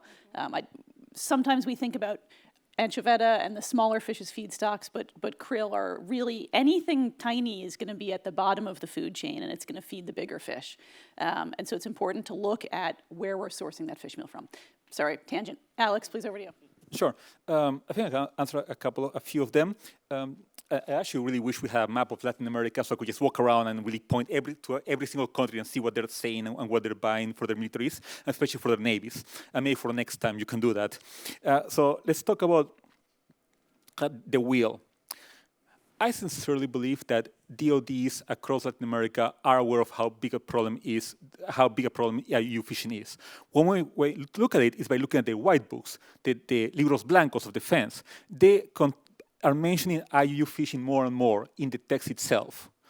There are also strategies specifically aimed at environmental protection. Brazil has the one called Amazonia Azul, Blue Amazon, roughly as a rough translation, which is aimed at protecting the 3.5 million square kilometers of maritime space. Then there's more research being done, not just by civilian analysts like myself, but even by military analysts. For example, just I think it was 2 years ago, the Colombian War College, the Escuela Superior de Guerra, publishes a book called Seguridad Humana y Crímenes Ambientales, Human Security and Environmental Crimes. And it was actually written by the War College itself. In Peru, the Peruvian Army has a strategic Center for Strategic Studies. It's organized managed by the Peruvian Army. They're also writing a lot of articles published by analysts, but also by military officers about IUU fishing. So they are very much aware of the problem. Again, it goes back to budgets, defense budgets. Latin America and the Caribbean are not rich regions. The budgets are not over 2%, like in the United States or parts of the world. So that limits the amount of new equipment that they can acquire via whether it's vessels or MPAs or helicopters to really combat IUU fishing. IUU fishing is a problem, but it's not the problem for most of these armed forces. Transnational cooperation, I personally think this is this is a golden age for transnational cooperation in Latin America. That's why I'm pushing so far for a Tier 21. Quick background. The last interstate war in Latin America was in 1995 between Peru and Ecuador. The last interstate war with a maritime theater of operations was the Argentina-United Kingdom War, the Falklands Malvinas. That was 42 years ago, actually, yes, because it started a few days ago. That was the anniversary. So, yes, there are border disputes, there are tensions. Yes, Venezuela, of course, was Nicolás Maduro is Nicolás Maduro. He's not going to change, but there's so much connectivity, there's so much cooperation between armed forces. Every day I hear about military exercises, high-level conferences between military commanders. So there should be more, not just more cooperation and communication, there should be more integration.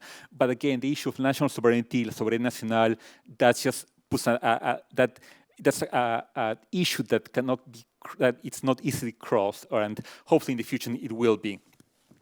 Excuse me. Then when it comes to IUU fishing and where it takes place, I agree with her. With my colleague to my left, yes, we don't know how much it takes place in international waters, how much it takes place in EECs.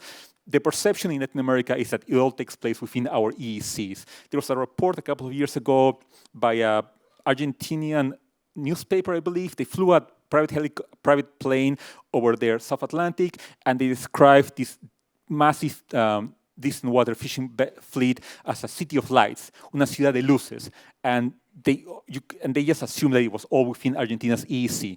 I personally assume most of it is within a country's EEC.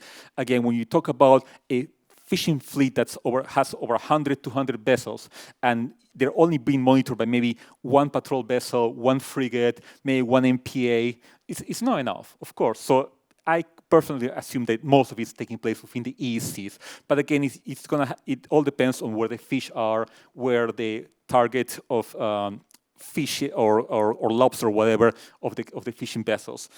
Finally, when it comes to connecting the dots, when it comes to how to assign the budgets, how to prioritize, that is a great question. I will say that Latin Americans are evolving right now, and I'm reading quite a bit about this, because of the lack of war. Because it's been over so many decades since the last interstate war, Latin American navies particularly are evolving. They are focusing on manufacturing, on buying offshore patrol vessels, coastal patrol vessels, near coastal patrol vessels as well. Brazil just commissioned their third domestically manufactured submarine a couple of days ago. That's great. But other shipyards around the region, CIMA in Peru, Astinave in Ecuador, Cotecmar in Colombia, they're manufacturing vessels that are more suitable for border patrol operations, including combating maritime crimes like IUU fishing. And I could go on, but I'll stop there. Great, thank you. We are technically out of time. We're going to squeeze out just a couple more minutes because we started a little bit late, but I know we're standing between you and lunch, so not too much longer. But I'm just going to ask everybody, first of all, thank you to an amazing panel. As we wrap up here, can each of you just underline sort of your key message or a key takeaway that you'd like this audience to bear in mind as they continue through this conference? And I'll give you a couple seconds to come up with this. Whenever you're ready, let me know.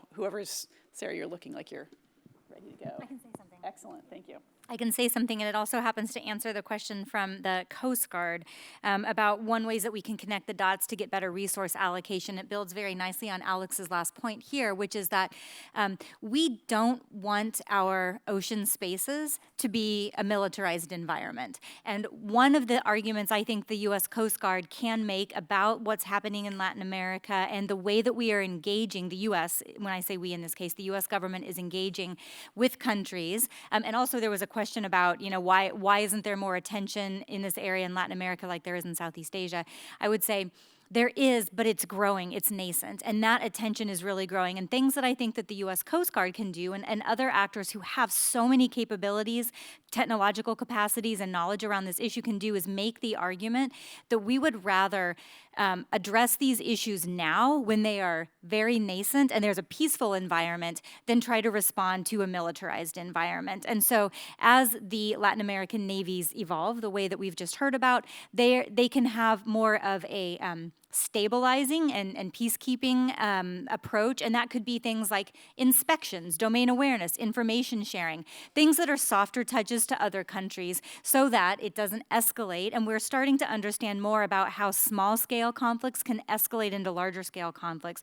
We'd much rather have in place better resource management that can prevent these kind of issues. So the thing that I would want people to take home from this conversation is we have the tools, we have the technology, and we have the scientific understanding. It is a matter of political will. And I think we're starting to see a real sea change. I love ocean puns, a real sea change in the way that our policymakers and the people who hold the purse strings understand this as a risk to national security, but also the solutions are not always send in the Navy. The solutions are better resource management, better domain awareness so that we can prevent the need to solve the problem with guns and bombs. Great, thank you.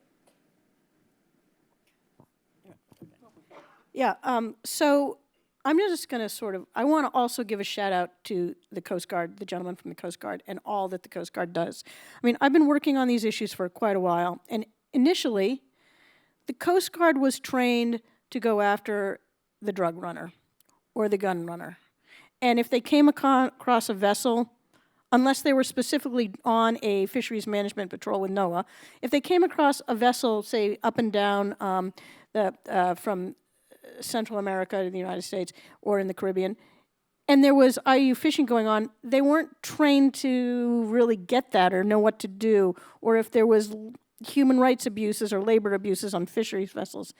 They're now trained to do all of the above, and I think that is a big improvement, and I just shout out to the way that the Coast Guard is now looking at IUU fishing. Their leadership has brought this on as one of their top priorities. They also have enforcement capability. They do these things called shipwrighter agreements, where they literally can, if they have an agreement with a flag state, they can get on board a vessel, a legal vessel, and do some enforcement. So I'm going to go back to what I said originally. When I think of IUU fishing, it's economic security, food security, and environmental security. And all of that is both local, but it also is a global issue. Fish is transits around the world in the supply chain, so it is a international, global issue that needs to be also addressed globally. And to that extent, as Sarah just said, and I'm just going to reinforce it, sharing of data, standardizing information, harmonizing information, being able to communicate and have agreements that really go after the bad guys collectively. And I'm just going to add on, with climate change hitting hard on coastal communities as it is and undermining the ecosystems, we need to manage fisheries. The ocean is resilient, fisheries are resilient, but the more we know about being able to manage these, the better it's going to be resilient to the effects of climate change in coastal communities. So it's a multifaceted issue, but it really needs to be taken on at all levels, globally, regionally, and locally. Great, thanks. Quick closing comments, Alex? Sure, some really quick comments. First of all, across Latin America, in the United States, the U.S. Coast Guard is a different service than the Navy and the Marines. Across Latin America, that's not the case. Coast Guards are assigned to navies. So sometimes navies and coast guards are terms that are used interchangeably because they're really the same. One service is part of the other one. With that said, I'm going to go back to, again, I agree with what everybody has said. Latin America, the geopolitical environment of Latin America is changing. We haven't had interstate wars in decades. There's cooperation, there's communication, there's not much integration. And that's something that the bad guys are profiting from. Looking to the future, I foresee that the Navy, the fleets in 10 years will look drastically different than the fleets from 10 years ago. We'll have smaller fleets, smaller ships that are more versatile, that are more multi-purpose, multi-role, multi-purpose are the keywords that I hear every single time whenever I talk to shipbuilders and navies across Latin America and the Caribbean. The problem is that these countries have vast oceans, not enough ships, not enough personnel, not enough helicopters, not enough MPA. So there's the will to combat there's a strong will to combat IUU fishing, but they need more resources. Great, thank you. Thank you to all of these outstanding panelists. Let's give them a round of applause. Thank you.